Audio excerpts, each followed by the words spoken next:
ओम स्वामी जी नमस्कार। हाँ जी, ओम प्रणाम जी, आयुष्मान। योग दर्शन की कक्षा में आप सभी का स्वागत है।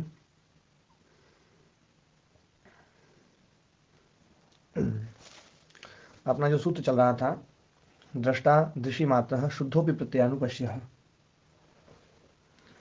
वो दृष्टा दृषि मात्र है। दृष्टा का वर्णन करना पड़ा भाष्यकार सूत्रकार को। सूत्रकार महर्षि पतंजलि ऋषि हैं और भाष्यकार महर्षि व्यास मुनि जी हैं। तो व्यास मुनि जी तो समय समय पर दृष्टा की चर्चा करते रहते हैं, पर महर्षि पतंजलि ऋषि ने दृष्टा की चर्चा जो है बहुत कम करी है।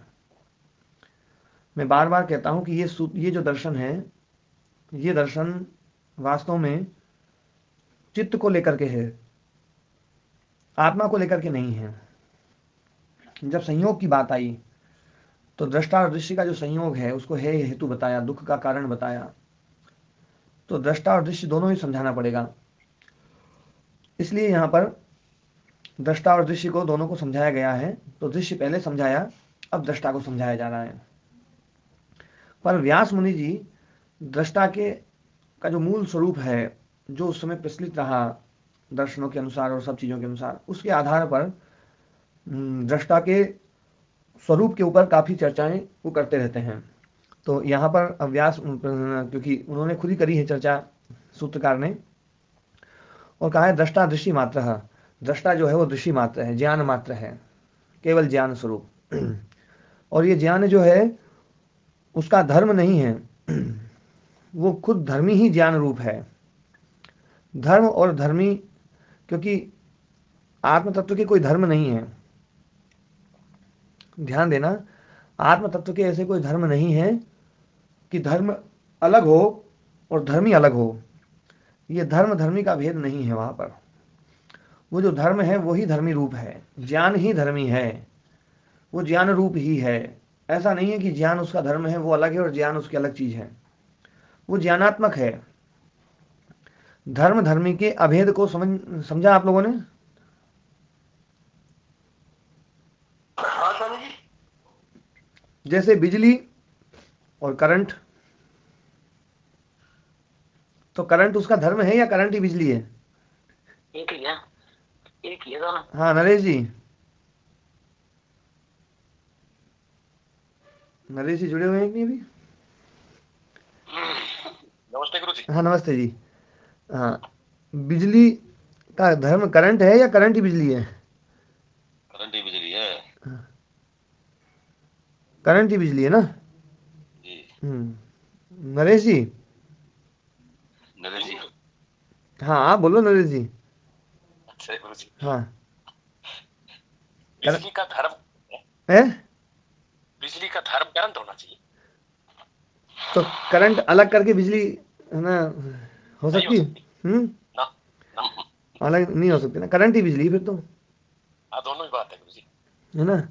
धर्म जी धर्मी में भेद नहीं है, है ना। ना, कतई नहीं। हाँ, जैसे ज्ञान वेद का धर्म नहीं है, ज्ञान ही वेद जी गुरु जी। है ना। जी गुरु जी। जैसे ओंकार परमात्मा का धर्म नहीं है, ओंकार ही परमात्मा जी गुरु जी। है ना। जी गुरु जी। ऐसे आत्मा का धर्म चेतन नहीं है, चेतन ही आत्मा जी जी बिल्कुल गुरु जी। है ना। जी आत्मा का धर्म ज्ञान नहीं है, ज्ञान रूप ही आत्मा है, ये बताना चाह रहे हैं यहाँ पर।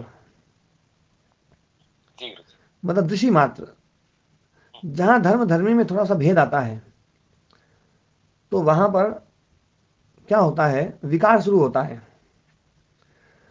धर्म में विकार होता है, और धर्म में विकार होकर के धर्मी को विकृत कर देता है। और जहां विकार होता है वहां विशेषण बनता है। ध्यान देने वाली बात है, जहां विकार होता है वहीं विशेषण बनता है। ये बात समझ में आई दयाराम जी? प्रणाम स्वामी जी। हाँ प्रणाम जी। महाराज जी समझ में भी ठीक से नहीं आई। हम्म देखो ये जो शब्द है ना, इस दर्शन की शब्दावली को समझो। विशेष अविशेष लिंग मात्र अलिंग, है ना। वहां पर विशेष का क्या अर्थ किया था अपन ने? विशेष का अर्थ क्या था, जिसके जिसके बाद कोई विकार नहीं है। अंतिम विकार, जी है ना। विशेष का वास्तव में अर्थ हुआ विकार, जी। है ना। मिट्टी के विशेष जो धर्म है क्या है, घड़ा है, ईंट है, तो ये क्या है, ये मिट्टी के विकार हैं, जी ठीक है ना। तो ये मिट्टी के विकार हैं, पर ये विकार तत्वांतर विकार नहीं है, धर्मांतर विकार है, धर्म लक्षण अवस्था विकार है।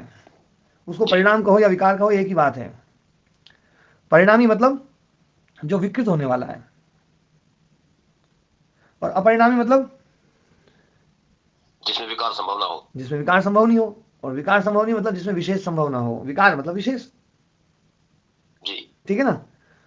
तो जिसमें विकार संभव नहीं है वही विशेषण से अपरामृष्ट हो सकता है, और जिसमें जी विकार महाराज। होता है वो विशेषण युक्त होगा ही होगा। काला सांप दूसरे सांपों से अलग है, दूसरे सांपों से इसमें कुछ विकार अलग हुआ है, कुछ अलग विकृति आई है। लंबा आदमी, तो दूसरे आदमियों से इसमें लंबापन कुछ ज्यादा विकृत हुआ है, ज्यादा विशेष है ये। विशेष और विकार एक ही बात है, विशेष और भिन्नता एक ही बात है, उससे भिन्न हो गया ये। मिट्टी से मिट्टी में विकार आया तो घड़ा बन गया, ये घट विशेष बन गया, है ना। पंच तन्मात्राओं में विकार हुआ तो पंच महाभूति विशेष बन गए। अहंकार में विकार हुआ तो 11 इंद्रियां ये विशेष बन गई।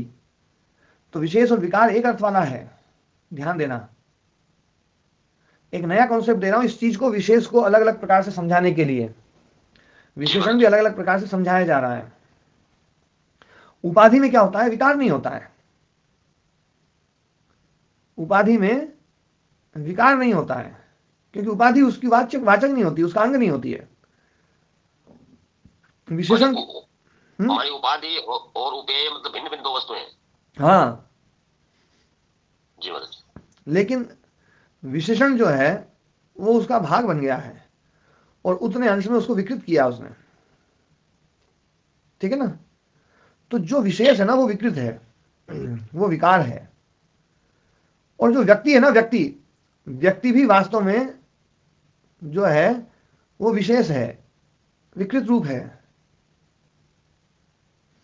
जैसे एक एक गाय अलग अलग रूप में व्यक्त हो रही है, क्योंकि उनमें विशेषता है, कुछ विकृति है, उससे अलग विकृति है। विकृति का मतलब क्या होता है,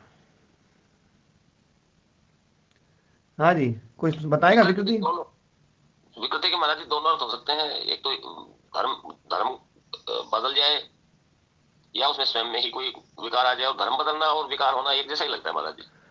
विकृति का मतलब है विविध रूप वाली कृति,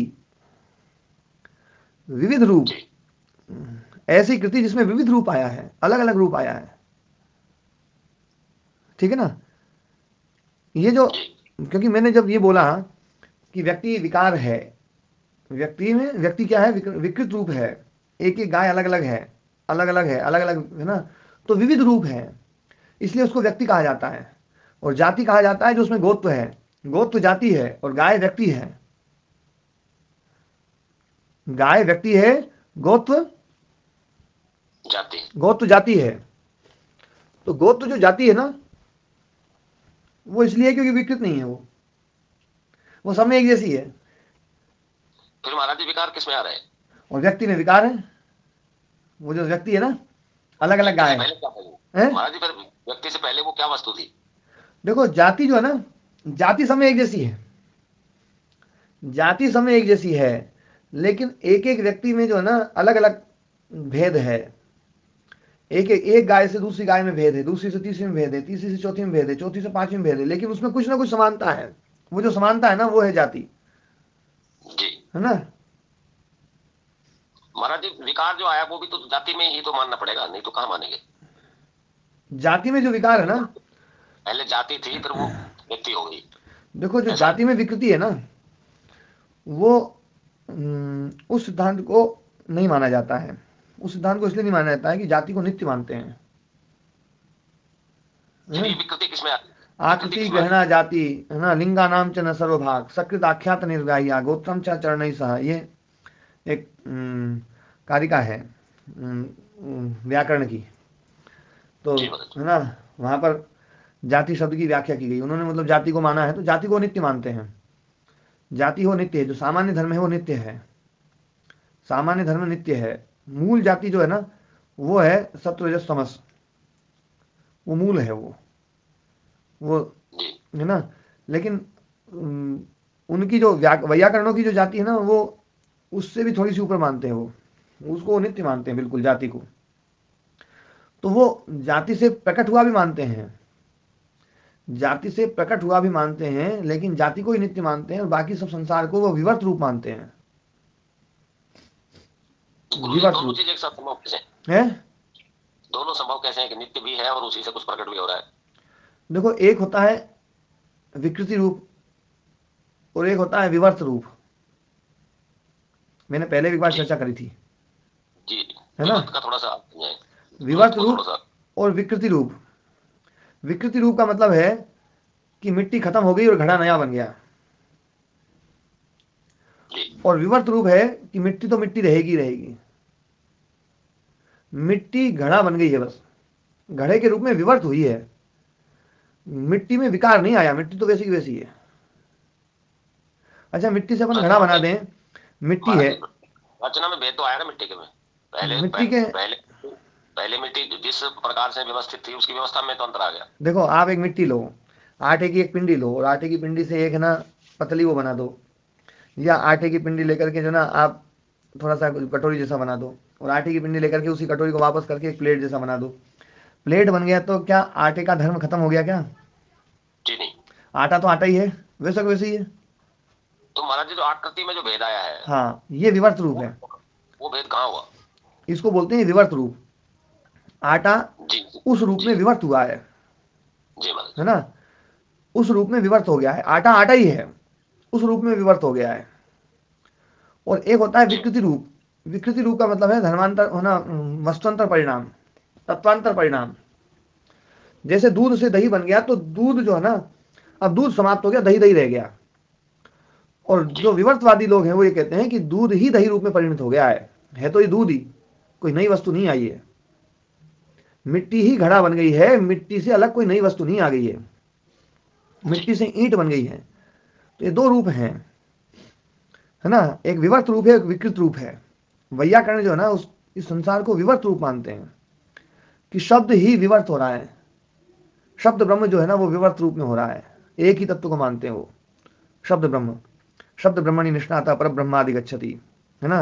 अनादि निधनम ब्रह्म, शब्द तत्वम यदक्षरम अनादि निधनम, जो अनादि है, निधन रहित है, निधन और आदि से रहित, अनादि निधनम जी ब्रह्म वो ब्रह्म है। शब्द तत्वम वही शब्द तत्व है, अक्षरम वो क्षरण न होने वाला है।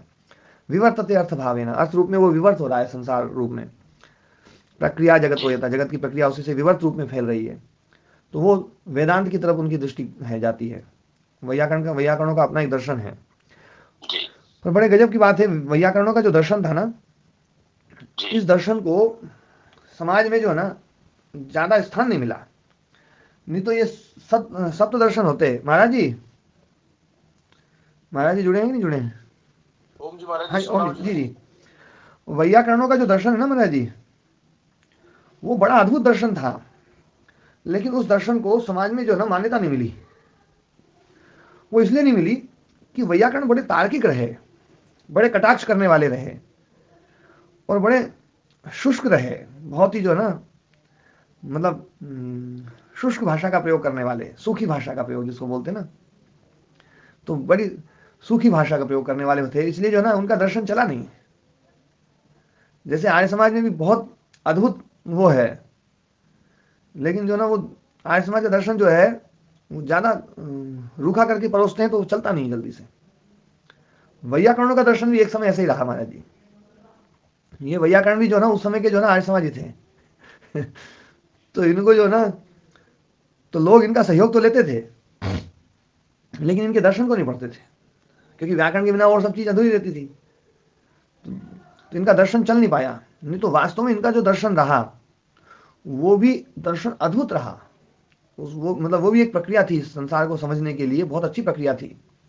एक नक्शा वो भी समझने योग्य है, पर वो थोड़ा सा जटिल भी है और बड़ा शुष्क भी है। वैयाकरण को शुष्क माना जाता है ना। महाराज जी व्याकरण दर्शन के जो है प्रवर्तक कौन ऋषि हुए हैं? वो तो कई लोग हैं, जी कई लोग महाराज। हैं ना, मतलब उसमें भर्तृहरि आदि भी सब सम्मिलित हैं। वाक्यपदियम उसका एक अद्भुत ग्रंथ जी है ना।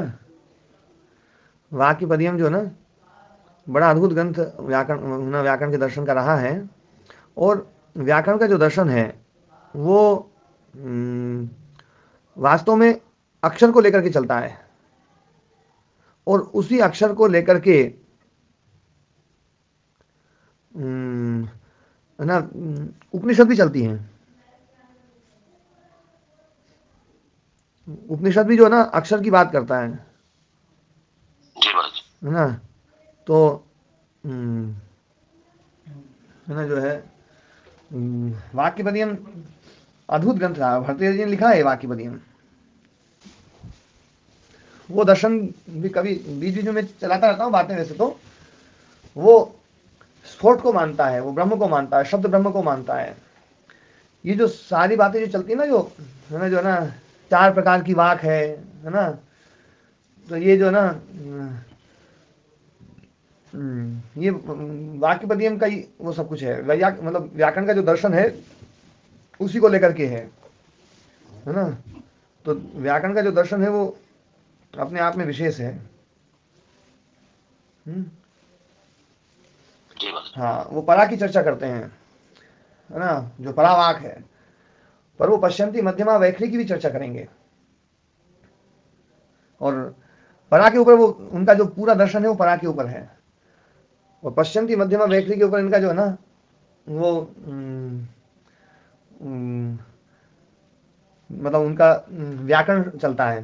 तो उसको ज़्यादा समाज में प्रसिद्धि मिली और दर्शन को प्रसिद्धि कम मिली है। तो हम अपन चर्चा कर रहे थे कि विशेष जो है ये है विकार, विशेषण से अपरामृष्ट है, वो विकार रहित है बिल्कुल। और जहाँ जहाँ विकार है वहीं वहीं विशेषण है। इस संसार में आप किसी भी वस्तु में देख लो, जहाँ जहाँ विकृति है वहीं वहीं विशेषण है, वहीं भेदक है। भेद उत्पन्न होता है, भेद उत्पन्न होता जाता है, उत्पन्न होता जाता है, उत्पन्न होता जाता है। और वहाँ अभेद है, वहाँ विशेषण नहीं है। तो धर्म धर्मी में अभेद है, धर्म धर्मी कोई अलग अलग नहीं है, वहाँ बिल्कुल एक है। तो अभी बात चल रही दृष्टि मात्र, वो ज्ञान मात्र है, ज्ञान उसका धर्म नहीं है, वो ज्ञान रूप ही है। तो दृष्टि मात्र है दृक् शक्ति रेव विशेषण अपरामृष्टा इत्यर्थः। दृक् शक्ति जो है वो विशेषण से अपरामृष्ट है, मतलब जो है उसके विशेषण अपरामृष्टा का अर्थ मैं बताता हूं। देखो, विशेषण से अपरामृष्ट मतलब जो उसके स्वरूप द्योतक हैं। विशेषण मतलब स्वरूप द्योतक, एक अलग और बता रहा हूं। विशेषण मतलब स्वरूप द्योतक, विशेषण मतलब धर्म, विशेषण मतलब भेदक, विशेषण मतलब विकार। उससे अपरामृष्टा इत्यर्थ, वो अपरामृष्ट है। बात हुई क्लियर है नरेश जी?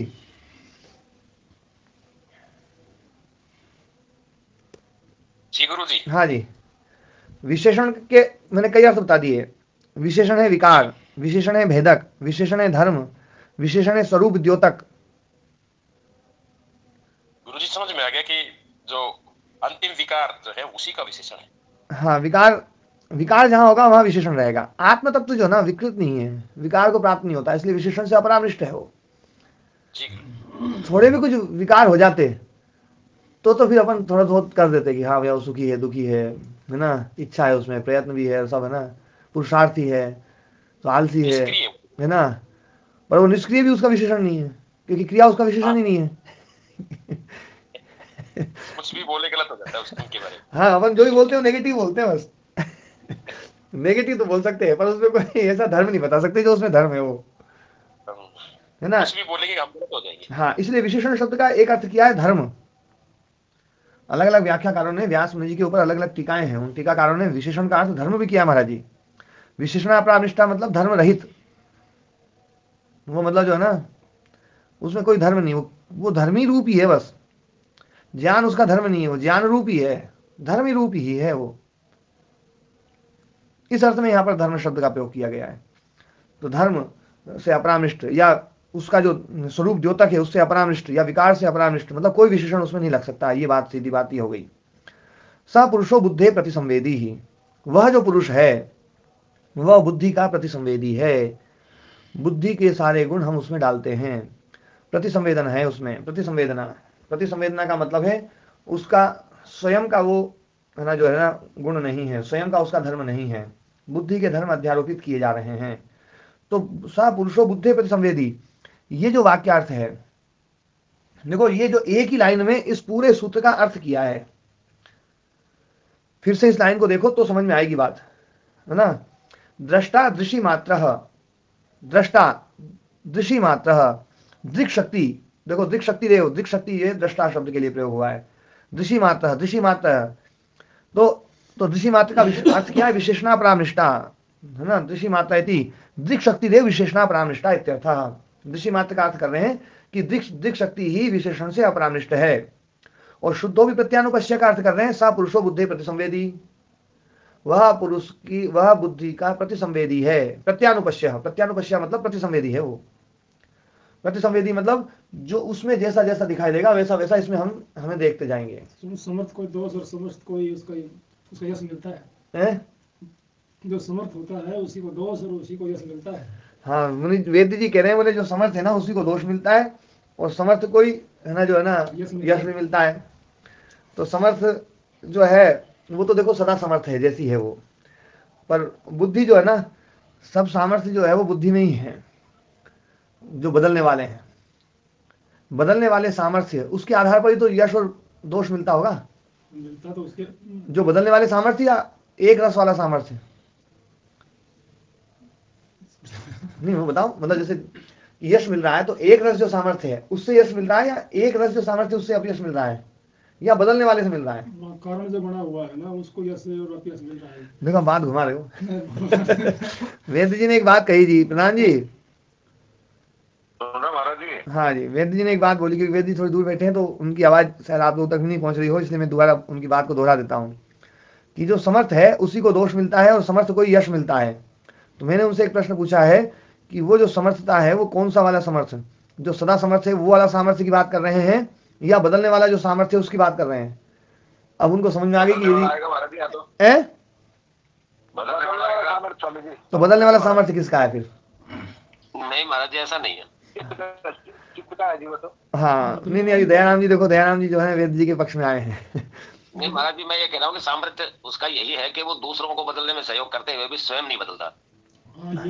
देखो क्या है, वो दूसरों को बदलने में सहयोग करता है ना यदि, तो उसमें क्रिया आ जाएगी। जी भगवान, यही तो उसकी विशेषता है।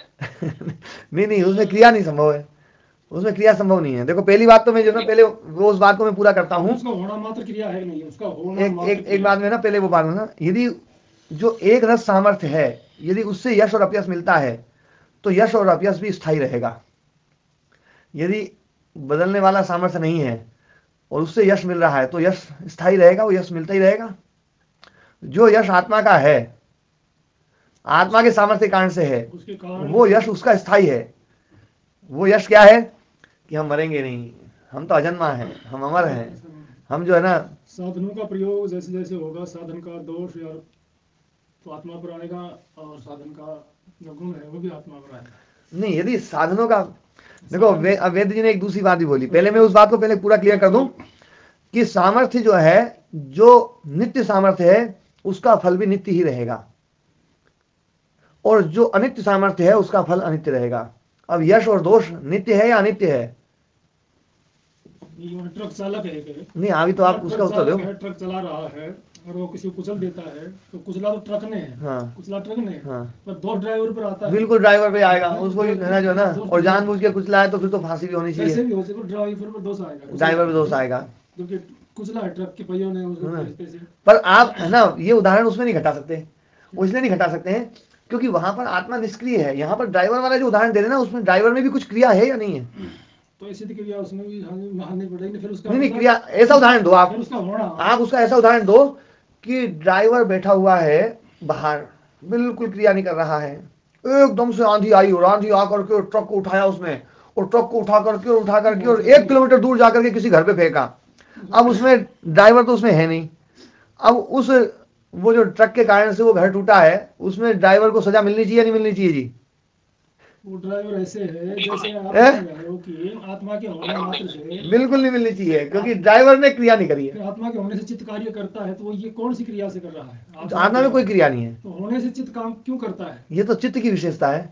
ये क्या फिर ये ट्रक की विशेषता? ये तो चित्त की विशेषता है। ये चित्त की विशेषता है। ट्रक की विशेषता चल रहा है उसके होने मात्र से। नहीं, उसके होने मात्र से नहीं चल रहा ना ट्रक, वो तो ट्रक को चला रहा है ड्राइवर। ये उदाहरण जो दिया जाता है ना, ये उदाहरण वास्तव में यहाँ पर घटेगा ही नहीं कि तलवार चलाई और तलवार को दंड मिले। अरे तलवार चलाई तो तुम्हारे अंदर क्रिया थी या नहीं थी? तो क्रिया तो तुम्हारे अंदर थी, तलवार में थोड़ी थी। यूं क्रिया माननी पड़ेगी, तो उसके होने से चित्त काम कैसे करेगा? ये देखो, चित्त में क्रिया है तो उसके होने ना बस करनी चाहिए। देखो ये बात तो समझनी पड़ेगी कि या तो आत्मा में क्रिया मान ले हम, या आत्मा में क्रिया ना माने। पहले एक बार ये पक्का करो। क्रिया किस तरह की और नहीं समझ पा रहे हो, लेकिन उसके होने से फिर चित्त काम करता कैसे, ये समझाओ। नहीं, वो जो है ना, वो बात की बात है। पहले आप ये पक्का करो कि आत्मा में क्रिया माने या नहीं माने। आप आश्रम में हो, आपके होने मात्र से अनुशासन बना रहता है। आप कर तो कुछ नहीं रहे, लेकिन आपके होने मात्र से ही अनुशासन चल रहा होता है। तो कोई यहाँ मैं क्रिया करता हूँ, यहाँ मैं क्रिया करता हूँ। इस तरह क्रिया तो वहाँ भी बिना नहीं, ऐसा नहीं है। वहाँ ऐसी क्रिया है कि जैसे मंदिर में कोई मूर्ति हो ना, और मूर्ति के होने मात्र से काम चले ना, तो वो है क्रिया रहित वाला। या जैसे किसी खेत में टाऊ को गाड़ दो, टाऊ बोलते हैं, क्या बोलते हैं उसको, पुतला, और उस पुतले के होने मात्र से उस खेत में पशु पक्षियों में अनुशासन आ जाए, तो वो जो है ना, और वो अनुशासन नहीं आता ना, नहीं आता ना, पुतले से आ जाता है। नहीं आता। अरे पुतले से नहीं आता तो पुतले काटते क्यों लोग? साथ खाते रहते, वही चरते हैं जहाँ पुतला खड़ा होता है, वही पशु वो लोग जो है ना, वो जो जीव है ना, जहाँ मतलब बैठे रहते हैं, टाउन पर बैठे रहते हैं। देखो वेद जी, ये उदाहरण जो है ना, ये अपवाद है। बाकी पुतले से जीव जंतु भागते हैं, इसीलिए तो पुतले गाड़े जाते हैं। लोग किसान मूर्ख थोड़ी है। दिखाई ना दे, अंधेरे में लगता है ये कुछ और चीज हो सकती है, तब दिन में देखने की बात हो, नहीं डरते, बिल्कुल नहीं डरते उससे। पुतले तो रात में डरते हैं, ना दिखाई दे तो रात में डरते हैं, तो रात में डर रहे हैं, उसमें पुतले में क्या माना जाएगा? पुतले को पाप पुण्य लगेगा? ना पुतले को तो क्यों लगेगा? निर्जीव है। चलो, ये वेद जी जो ना, वेद जी की आवाज आप लोग तक नहीं आ रही है, इसलिए जो ना, हाँ जी, आगे पढ़ते हैं अपन। तो दृष्टा दृष्टि मात्रा शुद्धो भी प्रत्यानुपश्य, इस सूत्र का अर्थ केवल एक लाइन में व्यास मुनि जी ने किया है। दृष्टि मात्रा का अर्थ कर रहे हैं पहले। दृष्टि मात्र क्या है? बोले दृक् शक्ति देव विशेषणा परामृष्टा इत्यर्थः। दृक् शक्ति ही विशेषण से अपरामृष्ट है, स्वरूप द्योतक से अपरामृष्ट है, उसका कोई विशेषण नहीं बन सकता। वो है दृष्टि मात्र, वो ज्ञान मात्र है।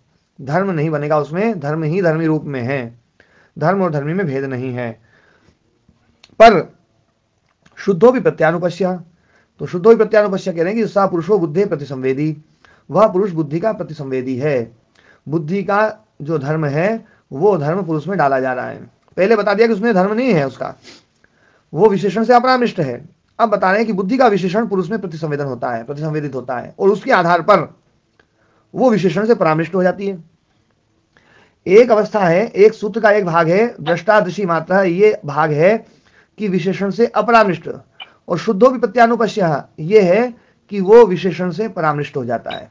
वो परामृष्ट क्यों हो जाता है? शुद्ध होने पर प्रत्यानुपश्य हो जाता है, अविद्या के कारण से। तो इसी को कहा गया है सा पुरुषो बुद्धे प्रतिसंवेदी, वही पुरुष जो ना, वो पुरुष बुद्धि का प्रतिसंवेदी है। तो प्रतिसंवेदी का मतलब है कि वो धर्म उसका नहीं है, वो धर्म उसका नहीं है, पर धर्म उसका ना होने पर भी उसमें दिखाई दे रहा है। जैसे चंद्रमा में प्रकाश नहीं है, पर फिर भी चंद्रमा प्रकाश जो है ना, चंद्रमा का धर्म दिखाई दे रहा है। तालाब का धर्म नहीं है सूर्य, लेकिन वो सूर्य जो है ना, वो तालाब में दिखाई दे रहा है। इसी को बोलते हैं प्रतिसंवेदी। तो ये प्रतिसंवेदना है, मतलब उसका परमानेंट धर्म नहीं है, वो उसका धर्म ही नहीं है, दूसरे के द्वारा आया हुआ है। तो सा बुद्धे, अब ये बात, हाँ ओम जी। महाराज जी, प्रतिसंवेदी वाला उदाहरण जो सूर्य आदि का दिया जाता है, इसमें तो एक तीसरा दृष्टा होता है, परंतु यहाँ तो वो तीसरा दृष्टा कोई है नहीं। तीसरा दृष्टा भी है। बुद्धि अपने आप को दो रूप बनाती है। जी महाराज जी, बुद्धि अपने आप को दो रूप बनाती है। चर्चा पहले भी कही थी मैंने कि बुद्धि अपने आप को दो रूप बनाती है। एक रूप वो जो चैतन्य रूप है, एक रूप वो जो जड़ रूप है। जी। और जो चैतन्य रूप है, जो बुद्धि का, उसमें बुद्धि का प्रतिसंवेदन हो रहा है। बुद्धि ने जो अपने दो रूप बनाए, उसमें जो चैतन्य जैसा रूप बनाया, उसमें प्रतिसंवेदन हो रहा है महाराज जी, ऐसा कह रहे हैं। हाँ, क्योंकि प्रतिसंवेदना में आपने जो उदाहरण दिया कि 3 लोग हैं, ये 3 लोग भी नहीं, 2 ही लोग से हो सकता है काम। कैसे महाराज जी? अपन ने दीवार पे सिर मारा जी, है ना, सिर मारा, या अपन ने कोई चीज है ना, जो ना कई बार ऐसा होता है ना, कोई डंडे को अपन ने उछाला और वो डंडा आकर के अपने को लग जाए, लग सकता है जी लग सकता है ना। दीवार में सिर मारा तो चोट अपने को लग जाती है। जी। अब दीवार ने मारा था या आपकी गति से ही आपको लगी है? गति तो अपनी ही है। अपनी गति से दीवार अपने को तो लग गई है। अपन ने गति मारी थी, ईंट ऊपर उछाली और वो अपनी गति से अपने को लग गई जी है ना। तो ऐसा नहीं है कि है ना, जो ना उसमें 3 आदमी चाहिए, 2 में भी काम हो जाएगा। कई बार अपन डंडा घुमाते हैं, डंडा अपने को लग जाता है, लाठी घुमाते घुमाते पैर में बहुत जोर से लगती है। महाराज जी, लेकिन इसका प्रत्यक्ष संवेदन से तो सीधा कैसे जोड़े इसको? नहीं, लाठी में क्रिया आई और लाठी में क्रिया आई, लाठी ने आपको मार दिया, तो वो क्रिया लाठी की है या आपकी है? क्रिया तो मेरी ही है। पर वो क्रिया, आपकी क्रिया लाठी में प्रतिसंवेदित हो रही है जी और प्रतिसंवेदित हो रही है, उस प्रतिसंवेदना से ही आपको वापस लग गई, है ना। जी महाराज। हाँ, ये तो देखो मतलब क्या है, 2 में भी संभव है, 3 में भी संभव है, ऐसा कुछ भी नहीं है कि उसमें है ना मतलब वो नहीं होगा। जी महाराज, समझ में आया नहीं बस। है ओ महाराज जी, हाँ होंगी। समझ में आया नहीं। महाराज जी हमारे समझ में आ गई। 1 में भी फिट बैठ रहे, 2 में भी, 3 में भी, 4 में भी। 4 में बैठा दियो, आप तो बैठा दियो, वो हम समझते रहना। नहीं, प्रतिसंवेदना जो है ना, आप यदि प्रकाश का उदाहरण लेकर के, प्रकाश का उदाहरण लेकर के और आप वो करेंगे तो है ना, जो है प्रतिसंवेदना मतलब जो है ना, उसमें आप 3 देखते हैं, इसलिए आपको वो 3 का फिट बैठा रखा है आपने। 2 वाले भी उदाहरण बहुत सारे मिलेंगे आपको जो मैंने दिए, ये भी सब है ना, जो है ना 2 वाले ही हैं सब। जैसे क्रिया जो है ना, क्रिया लाठी में नहीं है, आपके हाथ में है ना। या मतलब जो ईंट उछली है वो आपके हाथ से उछली है और उछल करके आपके हाथ में लग जाए। महाराज जी, जो क्रिया आप लाठी में आप नहीं बता रहे, वो लाठी में क्रिया है तो सही, क्या है? चाहे वो हाथ के सहयोग से हो रही है, चाहे वो लाठी की अपनी क्रिया नहीं है, हाथ के सहयोग से हो रही है, परंतु नहीं, तो हाथ की क्रिया हाथ में हुई है, क्रिया क्रिया हाथ में हुई है और वो क्रिया उसमें रिफ्लेक्ट हुई है। क्रिया का जो सोर्स है ना, वो कौन है, हाथ है या लाठी है? हाथ है। हाथ है, और वो जो क्रिया है ना, वो उसमें ट्रांसफर हुई है जी है ना। तो वो प्रतिसंवेदना है क्रिया की, क्रिया का प्रतिसंवेदी है लाठी। और वो लाठी दूसरे को, तीसरे को पड़ सकती है, चौथे को पड़ सकती है, और जिसने दी उसको ही लग सकती है। प्रतिसंवेदना तो जो है ना, वो ऐसा नहीं है कि तीसरा ही चाहिए उसमें। मतलब सूर्य ने प्रकाश दिया चंद्रमा को और वो चंद्रमा का जो प्रकाश है वो धरती पर आ गया, तो अपने को है ना, अपन तीसरे हो गए, तो तीसरे हो गए तो तीसरे पे ही आएगा। आपका कहने का मतलब है कि वो सूर्य, जो चंद्रमा का प्रकाश है वो धरती पे ही आ सकता है, वापस सूर्य पे नहीं जा सकता। नहीं महाराज, मेरा ये तात्पर्य नहीं था। मेरा तात्पर्य ये है कि यहाँ तो जहाँ हम जो ये प्रतिस्वेदन की सूर्य आदि की बात करते हैं, वहां तो हम है समझने वाले, देखने वाले दृष्टा। नहीं, हम तो देखने वाले, वो तो एक अलग क्रिया हो गई, उसमें वो प्रतिसंवेदना वाली बात नहीं है। प्रतिसंवेदना तो चंद्रमा में है। देखो, आपने उसको समझा है ना, वो एक अलग क्रिया करी है आपने कि मैंने इस ना प्रकाश को मैंने देख लिया, प्रकाश को जान लिया, तो वो तो प्रकाश आप सीधा आएगा तो भी जान लेंगे, चंद्रमा से आएगा तो भी जान लेंगे, और 3-4 जगह से घूम करके आएगा तो भी जान लेंगे। ये जानने की क्रिया उससे अलग है, प्रतिसंवेदन से अलग है। प्रतिसंवेदन कहां तक है कि सूर्य से प्रकाश आया और चंद्रमा से रिफ्लेक्ट हो गया, बस यही प्रतिसंवेदन ना हो गया। अब उस प्रतिसंवेदन के बाद में क्या क्या होता है वो बात की चीज है ना। उसमें तो प्रतिबिंब में तो 2 ही चीज चाहिए बस, बिंब और प्रतिबिंब, है ना। उसमें तो 2 ही चीजें। उनकी संवेदना को ग्रहण करने वाला कोई तीसरा दृष्टा नहीं चाहिए। नहीं, पुरुष में जो है ना, बुद्धि के धर्म जो है, बुद्धि के धर्म हमने पुरुष में डाल दिए, और पुरुष में डाल दिए, और पुरुष को बुद्धि से अलग बना लिया हमने डाल करके, और पुरुष को बुद्धि से अलग बना लिया है, वो बुद्धि युक्त पुरुष बना लिया है, और उसको नाम दे दिया हमने जीवात्मा। वो बुद्धि से अलग बनाया हुआ है वो बुद्धि का ही भाग, और बुद्धि से अलग बनाया हुआ है। बुद्धि से अलग बना करके और हमने उसमें जो है रिफ्लेक्शन किया है, वही पुरुष बुद्धि का प्रतिसंवेदी है, संघातात्मक पुरुष, उसी को बोलते हैं संघातात्मक पुरुष। जी महाराज जी, वो हो तो गया तीसरा, मैं कहना चाह रहा था। तीसरा हो गया ना, एक बुद्धि, एक शुद्ध चैतन्य और एक जीवात्मा। नहीं, शुद्ध चैतन्य उसमें कुछ करेगा नहीं ना, शुद्ध चैतन्य का उसमें कुछ रोल ही नहीं है। जी महाराज जी, है ना। नहीं, शुद्ध चैतन्य में जो वो प्रतिसंवेदना जहाँ हो रही है, वो तो शुद्ध चैतन्य में हो रही है महाराज जी। नहीं, शुद्ध चेतन में प्रतिसंवेदना संभव नहीं है। फिर ऐसा क्यों कहा जा रहा है कि वो बुद्धि का प्रतिसंवेदी है। बुद्धि का प्रतिसंवेदी जो संघातात्मक पुरुष है ना, उसी के लिए होता है। शुद्ध पुरुष कभी भी बुद्धि का प्रतिसंवेदी नहीं हो सकता है। जी महाराज जी, है ना? यही बात समझ में नहीं आती। हाँ, यही जो बात समझ में नहीं आती। संघातात्मक पुरुष है ना, संघातात्मक जो पुरुष है वही पुरुष जो है वो ही बुद्धि का प्रतिसंवेदी है। जैसे घटाकाश में घट का जो धर्म है वो आप पूरे आकाश में डाल रहे हो या घट से युक्त आकाश में डाल रहे हो? पूरे आकाश में, घट से युक्त आकाश में डाल रहे जी। हाँ, पूरे आकाश में आप डाल नहीं सकते हो, नहीं डाल सकते जी। है ना? पूरे आकाश से घट का कोई संबंध नहीं है। घट का संबंध घट में जो घट से युक्त जितना आकाश है ना उसी के साथ में है। जी महाराज। तो अहंकार युक्त जो पुरुष है उस पुरुष के साथ में ही आप पुरुष का बुद्धि का प्रतिसंवेदन कर सकते हो, जी क्योंकि महाराज। बुद्धि जहां नहीं है वहां तो प्रतिसंवेदना संभव ही नहीं है, जी महाराज जी जी। है ना? इसलिए शुद्ध चैतन्य जो अनंत है, जो अपरिणामी है, उसमें कुछ नहीं हो सकता। जो कुछ भी हो रहा है वो इसी में हो रहा है। इसलिए पुरुष के दो रूप बनाए हैं यहाँ पर। वास्तव में पुरुष के दो रूप बनाए हैं। जैसे बुद्धि के दो रूप बनाते हैं वैसे हम पुरुष के भी दो रूप बना रहे हैं। एक पुरुष का वो रूप है जो विशेषण से अपरामृष्ट है, और एक वो है जो संघातात्मक है, जो अहंकार युक्त है, जो विशेषण से युक्त हो जाएगा। वो किसके कारण से? बुद्धि के प्रति संवेदन के कारण से है। ऐसे होता नहीं है। वो बुद्धि के प्रति संवेदन के कारण से है, और वो अविद्याकृत है। अविद्या हटी तो हट जाएगा वो। जी महाराज जी, अब हाँ समझ में आया। जी। तो स पुरुषो बुद्धि प्रति संवेदी, वह पुरुष जो है ना बुद्धि का प्रति संवेदी है। इतने में जो है ना इस पूरे सूत्र का अर्थ कर दिया है। दृष्टा दृष्टि मात्रा है इसका अर्थ किया पहली लाइन में, और शुद्धो भी प्रत्यानुपश्य इसका अर्थ किया है दूसरी लाइन में। स पुरुषो बुद्धि प्रति संवेदी। और ये प्रति संवेदी की बात जो बताई थी उसमें मैंने एक बात उस समय भी जोर देकर के कहा था कि प्रति संवेदी का मतलब है कि वो उसका धर्म नहीं है, उसका धर्म नहीं है, वो धर्म उसमें डाला गया है, परमानेंट धर्म नहीं है उसका। जैसे प्रकाश धर्म उसका नहीं है, चंद्रमा का। प्रकाश धर्म सूर्य का है, लेकिन सूर्य के कारण से वो प्रकाशित हो रहा है, उसी को बोलते हैं प्रतिबिंब, उसी को बोलते हैं प्रतिसंवेदना। ठीक है ना? दूसरे के धर्म का दूसरे में प्रत्यारोपण हो गया। हाँ। स्वामी फिर शुद्ध पुरुष और ये संघातात्मक पुरुष अलग अलग कैसे हो जाते हैं? अविद्या के कारण से। अविद्या के कारण से तो स्वामी जी होते हैं, पर अविद्या उसको शुद्ध पुरुष को तो छू नहीं रही है। बिल्कुल नहीं छू रही है। शुद्ध पुरुष को कुछ नहीं कर सकती। जैसे घड़ा आकाश को बांट सकता है क्या? हाँ जी। घड़ा आकाश को नहीं बांट सकता है।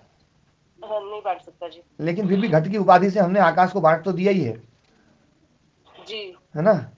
हाँ जी। हाँ, तो ऐसे ही जो ना पुरुष जो है वो चित्त जो है ना वो पुरुष को बांट नहीं सकता है।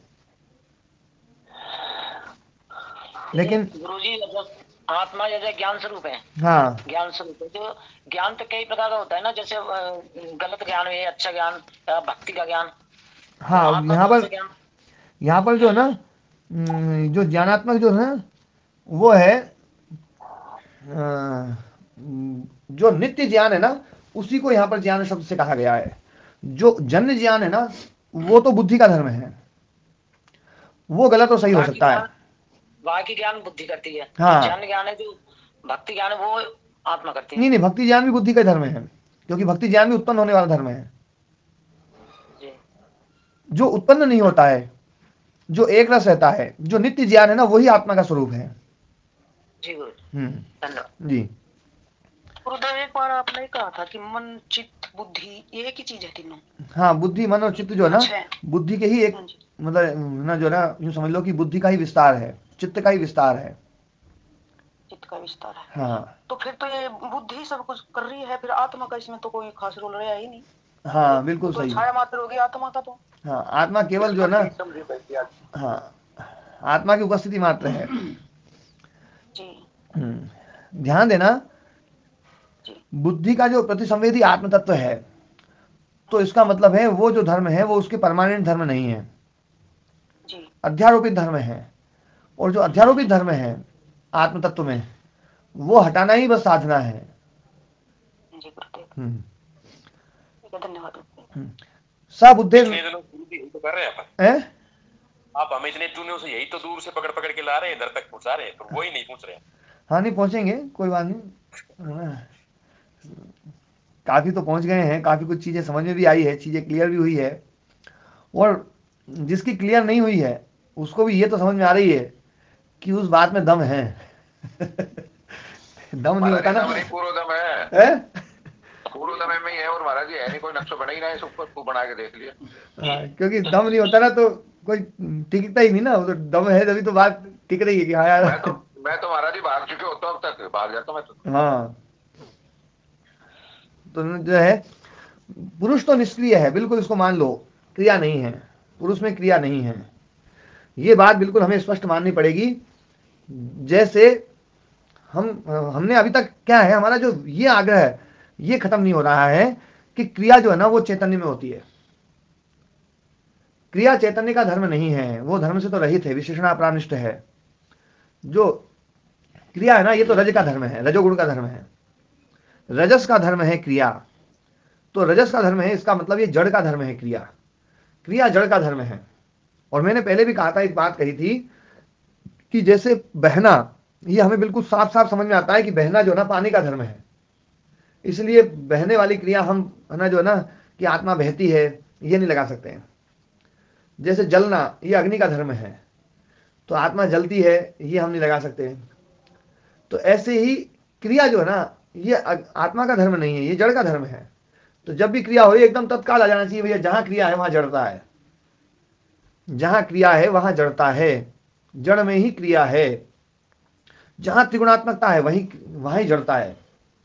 तो ये जिस दिन मतलब बार बार बैठा लेंगे आप लोग, इसका अभ्यास कर लेंगे, और इस चीज को तो कोई भी नहीं नकार सकता। कि कोई नकार सकता है इसको? कोई नहीं नकार सकता। हाँ जी, क्रिया जो है ना वो तो जड़ का धर्म है, रजस जो है ना रजस का धर्म है। प्रकाश क्रिया स्थिति शीलम भूतेन्द्रियात्मकम भूता है ना भोगा प्रगार्थम दृश्यम, ये दृश्य का धर्म है क्रिया।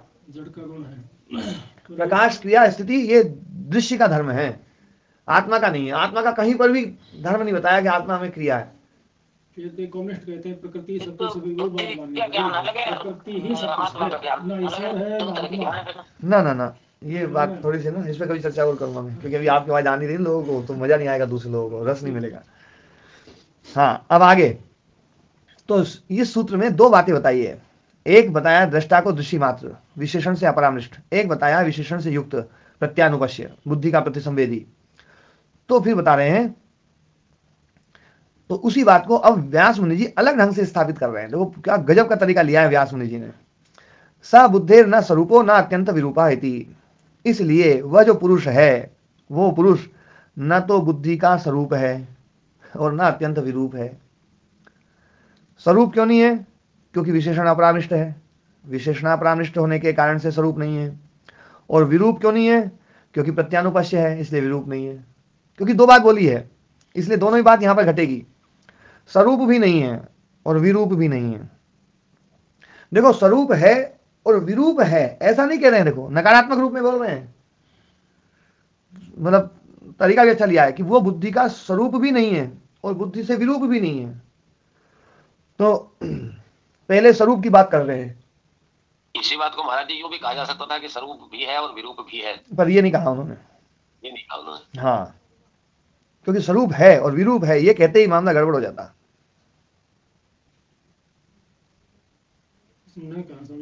हाँ, सा बुद्धि न स्वरूपो न अत्यंतम विरूपा है, वो इसलिए नहीं कहा, बस है तो है ही है, इसलिए नहीं कहा स्वरूप। हाँ, वो तो बस है, न वो स्वरूप है न वो विरूप है। स्वरूप क्यों नहीं है? स्वरूप इसलिए नहीं है कि वो तो दृश्य मात्र है, अपरिणामी है, बुद्धि परिणामी है। न तावत स्वरूप, अब बताएंगे न तावत स्वरूप, स्वरूप नहीं, स्वरूप नहीं है ना, ये स्वरूप नहीं है, स्वरूप है ना, समान रूप, उसके समान रूप वाला नहीं है। तो बोले कैसे, कस्मात, क्यों? तो बोले ज्ञाता ज्ञात विषयत्वात् परिणामिनी ही बुद्धि, बुद्धि जो है वो परिणामी है। ज्ञाता ज्ञात विषयत्वात्, ज्ञात होता है विषय और अज्ञात होता है। कभी घट का ज्ञान हो गया, कभी पट का ज्ञान हो गया, पट ज्ञान हुआ तो घट का अज्ञात हो गया विषय है, घट अज्ञात हो गया, पट ज्ञात हो गया, फिर पट का ज्ञान से ही फिर है ना मृत ज्ञान हुआ, मिट्टी का ज्ञान हुआ तो पट अज्ञात हुआ और मिट्टी जो है ना ज्ञात हो गई। तो ज्ञाता ज्ञात विषय होने के कारण से बुद्धि जो है वो जो है अब वो परिणामी है। बुद्धि परिणामी है। क्यों? क्योंकि ज्ञाता ज्ञात विषय होने के कारण से। अब यदि आत्मा को ज्ञाता ज्ञात विषय होता, आत्मा को ज्ञान होता, तो आत्मा भी परिणामी हो जाता। इसलिए आत्मा को ऐसा ज्ञान नहीं होता है।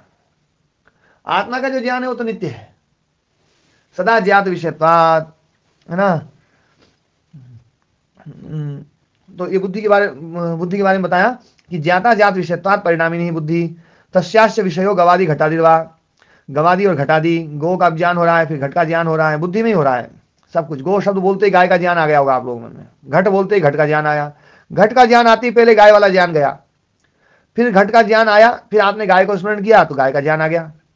एक बार में एक ही ज्ञान रहता है, ये बिल्कुल पक्का है, इसको कोई नहीं, है ना। सब लोग मानते हैं इस बात को कि एक बार में एक ही ज्ञान रहता है। तो एक ज्ञान रहा तो वो ज्ञात विषय हो गया, बाकी अज्ञात हो गए। फिर वो दूसरा आया तो वो अज्ञात हो गया, दूसरा अज्ञात हो गया, तो बुद्धि परिणामी हो गई। तो बुद्धि परिणामी हो गई, है ना। तस्यास्य विषयो गवादि घटादिर्वा ज्ञातस्य अज्ञातस्य इति परिणामित्वं दर्शयति। वो जो उसके गवादि घटादि जो विषय हैं वो ज्ञात और अज्ञात होते हैं, ये ही उसके परिणामित्व को दिखलाते हैं। परिणामित्वं दर्शयति, ठीक है ना। ये परिणामी है बुद्धि, ये समझ में आ गई बात। अब पुरुष के बारे में बोल रहे हैं। सदा ज्ञात विषयत्वं तु पुरुषस्य अपरिणामित्वं परिदीपयति। जो ज्ञात विषय है पुरुष जो है ना, पुरुष का जो ज्ञान है वो नित्य ज्ञान है। यहां पर दो व्याख्याएं की जाती हैं और दोनों व्याख्याएं बड़ी जटिल व्याख्या है। इस पर फिर मैं कभी और प्रकाश डालूंगा, ये जो है ना, क्योंकि इसमें व्यास मुनि जी कहना कुछ चाह रहे हैं, व्याख्याकारों ने इसकी व्याख्याएं बड़ी अलग अलग की हैं, बहुत जटिल व्याख्या। ये मेरे को बहुत दिन बाद जो है ना पल्ले पड़ी ये जो वो है। पर अभी इसको मैं जो है ना एक दूसरी व्याख्या से इसको समझा करके स्पष्ट करके आगे बढ़ रहा हूं अभी, कि सदा ज्ञात विषयत्वं तु पुरुषस्य अपरिणामित्वं परिदीपयति। जो सदा ज्ञात विषय मतलब आत्म तत्व जो है वो विषय के रूप में जो आता है, तो सदा ज्ञात विषय है, वो अज्ञात विषय नहीं होता है, कभी भी ज्ञात विषय होता है। एक व्याख्या ये है। दूसरी व्याख्या ये है कि उसका ज्ञान नित्य है, वो ना जो है ना आत्मा का जो ज्ञान है ना उसमें परिणाम प्राप्त नहीं होता है, एक रस रहता है। होने का जो ज्ञान है वो एक रस रहेगा, अस्तित्व का जो बोध है वो एक रस रहेगा। तो अस्तित्व का बोध एक रस होने के कारण से वो अपरिणामी है। तो आत्मा को अपरिणामी मानते ही हैं, हम सब मानते हैं, और बुद्धि को परिणामी मानते हैं, इसलिए स्वरूप नहीं है। पहली बात बताई है ना। अब आगे कस्मात् नहीं बुद्धिश्च नाम पुरुष विषयस्य स्यात् गहिता अगहिता च इति सिद्धम पुरुषस्य सदा ज्ञात विषयत्वं ततश्च अपरिणामित्वम् इति। ये जो लाइन बोल दी है, इस लाइन के कारण से पहली वाली जो लाइन है उनमें संदेह आ जाता है। नहीं बुद्धिश्च नाम पुरुष विषयस्य स्यात्, यहां पर बुद्धि शब्द जो है ना ज्ञान के रूप में है। ज्ञान जो है पुरुष विषय जो ज्ञान है वो ग्रहिता अग्रहिता ऐसा नहीं होता है कभी भी, कभी हो जाए कभी ना हो जाए, ऐसा नहीं है, वो एक रस रहता है। इति सिद्धम पुरुषस्य, इसलिए सिद्ध है पुरुष का सदा ज्ञात विषयत्वम, ज्ञात विषयत्व पुरुष का सिद्ध है हमेशा। ततश्च अपरिणामित्वम, इसलिए वो अपरिणामित्व है। यहाँ पर बुद्धि का अर्थ बुद्धि मत करना, बुद्धि का अर्थ यहाँ पर ज्ञान करना, क्योंकि पुरुष विषय जो ज्ञान है, पुरुष विषय बुद्धि जो है ना, चाहे गहिता चा अगहिता चा ना, गहिता चा अगहिता चेति सिद्धम पुरुषस्य सदा ज्ञात विषयत्वम। एक बार इसमें थोड़ा सा मैं देखता हूँ दूसरी उसमें।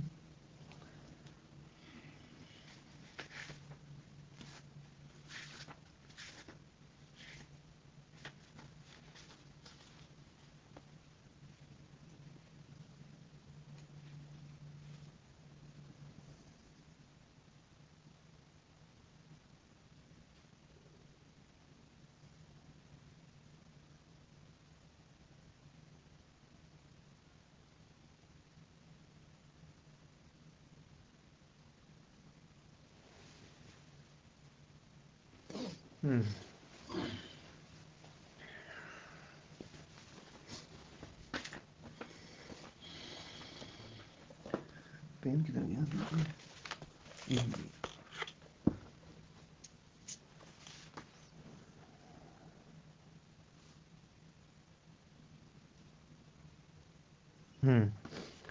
तो नहीं बुद्धिश्च नाम पुरुष विषयस्य स्यात् गहिता वा अगहिता चैति, है ना। गहिता अगहिता मतलब कभी गहिता हो कभी अगहिता हो, ऐसा कभी नहीं होता है।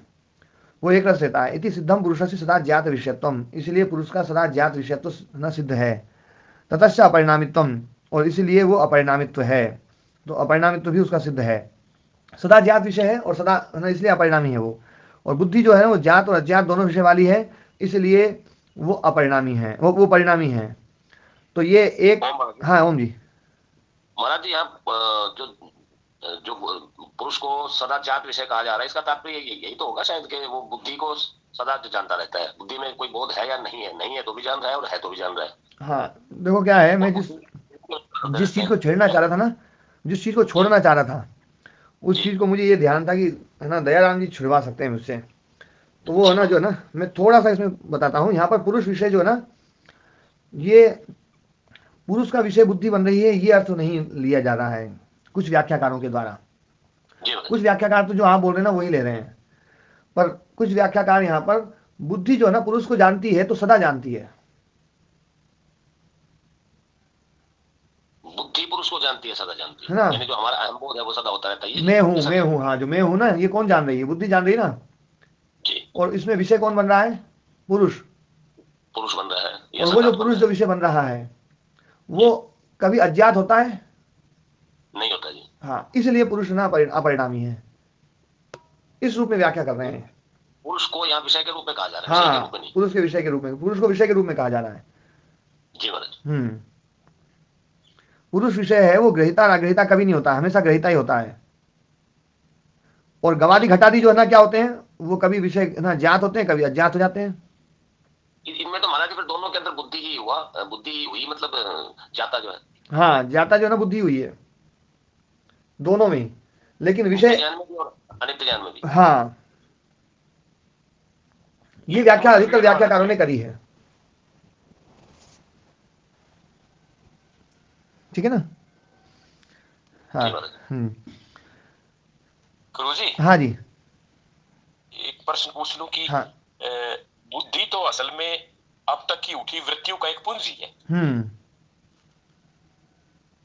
वृत्ति खत्म हो जाएगी तो बुद्धि भी खत्म हो जाएगी। हाँ, ये बात आपकी पहले भी आई थी। बुद्धि जो है ना, बुद्धि का धर्म है वृत्ति,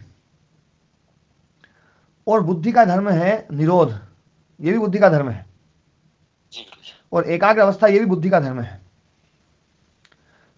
तो वृत्ति जो धर्म है वो वृत्ति धर्म अतीत धर्म भी बन सकता है। जैसे मिट्टी में लोंदा बना दिया, तो लोंदा बना दिया तो लोंदा धर्म उसमें है, तो अपने को ये समझ में आता है कि लोंदा ही मिट्टी है, पर लोंदा धर्म खत्म कर दिया और उससे बना दिया हमने ना जो है घड़ा, तो क्या मिट्टी समाप्त हो गई क्या? नहीं, पर लोंदा धर्म समाप्त हुआ है। पर लोंदा धर्म समाप्त नहीं हुआ है, वो उसका धर्म अतीत धर्म हो गया। वो अतीत लक्षण धर्म जो आया था ना, अतीत लक्षण जो धर्म लक्षण अवस्था परिणाम, तो अतीत लक्षण हो गया। और कुछ धर्म ऐसे भी है जो अभी अनागत लक्षण है। तो ऐसा ही जो चित्त है, चित्त में वृत्ति उठ रही है, तो अभी वृत्ति धर्म जो है वो उसका अतीत वर्तमान लक्षण धर्म है, और निरोध अवस्था वाला जो धर्म है ना वो अभी अनागत धर्म है अभी। लेकिन आप निरोध में पहुंच गए, निरोध में पहुंच गए तो भी चित्त तो रहेगा ना, क्योंकि निरोध अवस्था भी चित्त की है जी। और वृत्ति तो नहीं है वहां वृत्ति नहीं है। लेकिन वृत्ति, यदि हम ये मान ले कि वृत्ति ही चित्त है, तो वृत्ति खत्म तो चित्त भी खत्म हो जाएगा। फिर निरोध किसको होगा, है ना। इसलिए हमें ये मानना पड़ेगा कि वृत्ति से अलग चित्त है और चित्त में वृत्तियां उठती हैं। तो वो जो मैंने ऐसा कहा था एक बार, तब आपने कहा ना वृत्ति ही चित्त है। हाँ, देखो धर्म धर्मी में भेद नहीं है, ऐसा मानते हुए जब वृत्तियां उठ रही हैं उस अवस्था में वृत्ति ही चित्त है। लेकिन वृत्ति धर्म अतीत हो गया और ना निरोध धर्म आ गया, तो फिर निरोध ही चित्त है। फिर एकाग्र अवस्था आ गई तो एकाग्र ही चित्त है, फिर वृत्ति आ गई तो वृत्ति ही चित्त है, संस्कार आ गया तो संस्कार ही चित्त है, क्योंकि धर्म धर्मी में भेद नहीं है। जी गुरुजी। हाँ, इसलिए वो वृत्ति ही चित्त है, यही बोलना पड़ेगा। लेकिन वो तभी तक बोलेगा जब वृत्ति है। पहले मैंने मैंने प्रश्न पूछा गुरुजी, वो अब मेरी समझ में आ गया बहुत अच्छी तरह। तो वृत्ति ये तो गुरुदेव अपने ऊपर घटित करते हैं तो जब समझ में आता है, अपने ऊपर घटाए ना, आप जो बोल रहे हो हम सोच रहे हैं वही, तब समझ में आ जाता है। तो वृत्ति जो है ना, वृत्ति ही धर्म है। एक मिनट रुको, वृत्ति ही धर्म है, वृत्ति ही धर्म है, मतलब वृत्ति ही चित्त है। ये उसी अवस्था में कहा जाएगा जब वृत्ति उठ रही है चित्त में, जब वृत्ति जो है चित्त का वर्तमान लक्षण धर्म है। ठीक है नरेश जी? जी गुरुजी। हाँ, स्पष्ट हो गया ये? जी स्पष्ट है गुरुजी। ठीक है। बहुत बढ़िया समझ में आ गया गुरुदेव। छोटा सा एक शंका हो रहा है गुरुदेव। हाँ। ये जो आत्म तत्व है ये अल्पज है, सर्वज है? आत्म, शुद्ध आत्म तत्व। देखो इसको जो है ना, शुद्ध आत्म तत्व को न तो अल्पज्य कहो न सर्वज्य कहो, वो अपने आप में पूर्ण है, वो है ना, वो अपने आप में पूर्ण है, उसको कोई जरूरत नहीं है। इसको महाराज ऐसे भी कह सकते हैं कि ईश्वर उपाधि में तो ये सर्वज्ञ है और जीव उपाधि में ये अल्पज्य है। अरे क्या गजब बात बोल दी, क्या गजब बात बोल दी है ना। आपने तो जो है ना मेरे मुंह की बात छीन ली है। पर वो जो है ना ईश्वर उपाधि जो है ना लोगों को भी समझ में नहीं आएगी। चिढ़ जाएंगे गुरुदेव ना ब्रह्म तो बहुत चिढ़ जाते हैं लोग। तो अब अगला वो बता रहे हैं, एक तो पुरुष का परिणामित्व तो बताया, किंच, किंच मतलब और भी, है ना, यही थोड़ी और भी बताते हैं, बोले है ना, परार्था बुद्धि संहत्य कारित्वात्, बुद्धि परार्थ है, क्यों? संहत्य कारित्वात्, संघात के कारण से। संहत्य कारित्वात् मतलब संघात कारित्वात्, संघातकारी होने के कारण से बुद्धि जो है वो परार्थ है, क्योंकि संघात परार्थ के लिए है, स्वार्थ के लिए नहीं है। संघात मिश्रण जो है ना केवल मिश्रण के लिए नहीं है, संघात केवल संघात के लिए नहीं है, संघात परार्थ के लिए है। और परार्थ क्या है? बोले भोग और अपवर्ग। तो भोग और अपवर्ग है तो बुद्धि जो है ना, बुद्धि परार्थ है, और पुरुष स्वार्थ है। पुरुष दूसरे के लिए नहीं है, पुरुष अपने लिए ही है। दूसरे के लिए होता तो नित्य नहीं हो सकता था, क्योंकि दूसरे का काम पूरा हुआ, खत्म। जैसे संघात दूसरे के लिए है, दूसरे का प्रयोजन पूरा हुआ और संघात समाप्त। तो इसलिए बुद्धि जो है ये परार्था है, पुरुष स्वार्थ है। पुरुष बिल्कुल स्वार्थ के लिए। ये बात जो है ना, यहां पर स्वार्थ शब्द जैसा स्वार्थी व्यक्ति के लिए हम जब स्वार्थ शब्द का प्रयोग करते हैं उस रूप में स्वार्थ नहीं है, लेकिन स्वार्थ पुरुष स्वार्थ के लिए है, पुरुष परमार्थ के लिए नहीं, दूसरे के लिए नहीं है। दूसरे के लिए होता तो अनित्य हो जाता, अनित्य नहीं रहता, अनित्य हो जाता, नित्य नहीं रहता। ये बात तो समझ में आ रही है पूरन जी? ओम प्रणाम गुरु जी। हाँ ओम प्रणाम जी। हाँ जी गुरु। ये बात समझ में आई?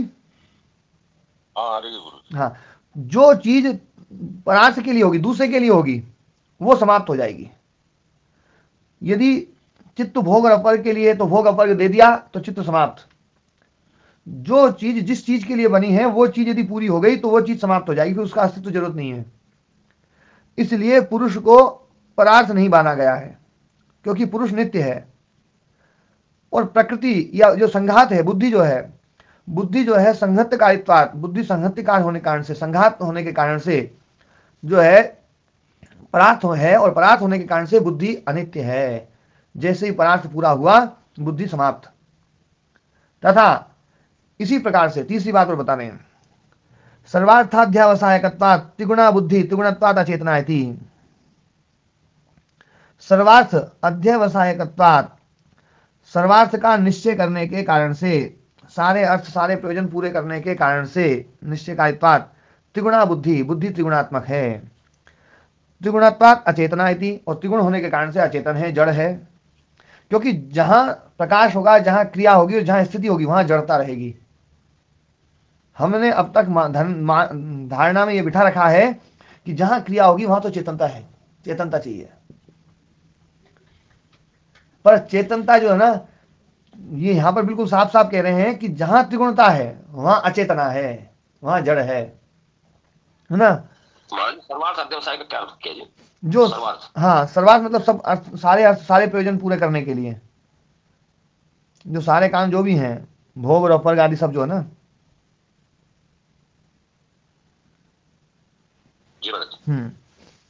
तो सारे प्रयोजन पूरे करने के कारण से सर्वार्थ निश्चय है ना, अध्यवसायकत्वात्, सर्वार्थ का निश्चय करने के कारण से, सर्वार्थ का निश्चय करने वाली त्रिगुणा बुद्धि, सारे अर्थ, यहाँ पर सारे विषय, अर्थ मतलब विषय भी ले सकते हैं, सारे विषयों का निश्चय कराने वाली है ना त्रिगुणा बुद्धि, तीनों बुद्धि त्रिगुणा है, इति त्रिगुणत्वाद अचेतना, इसलिए त्रिगुण होने के कारण से अचेतन है।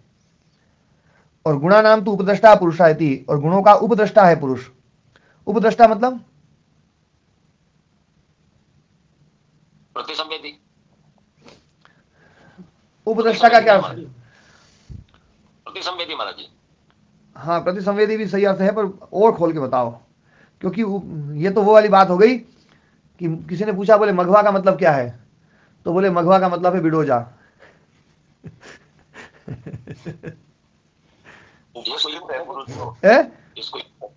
उपस्थित।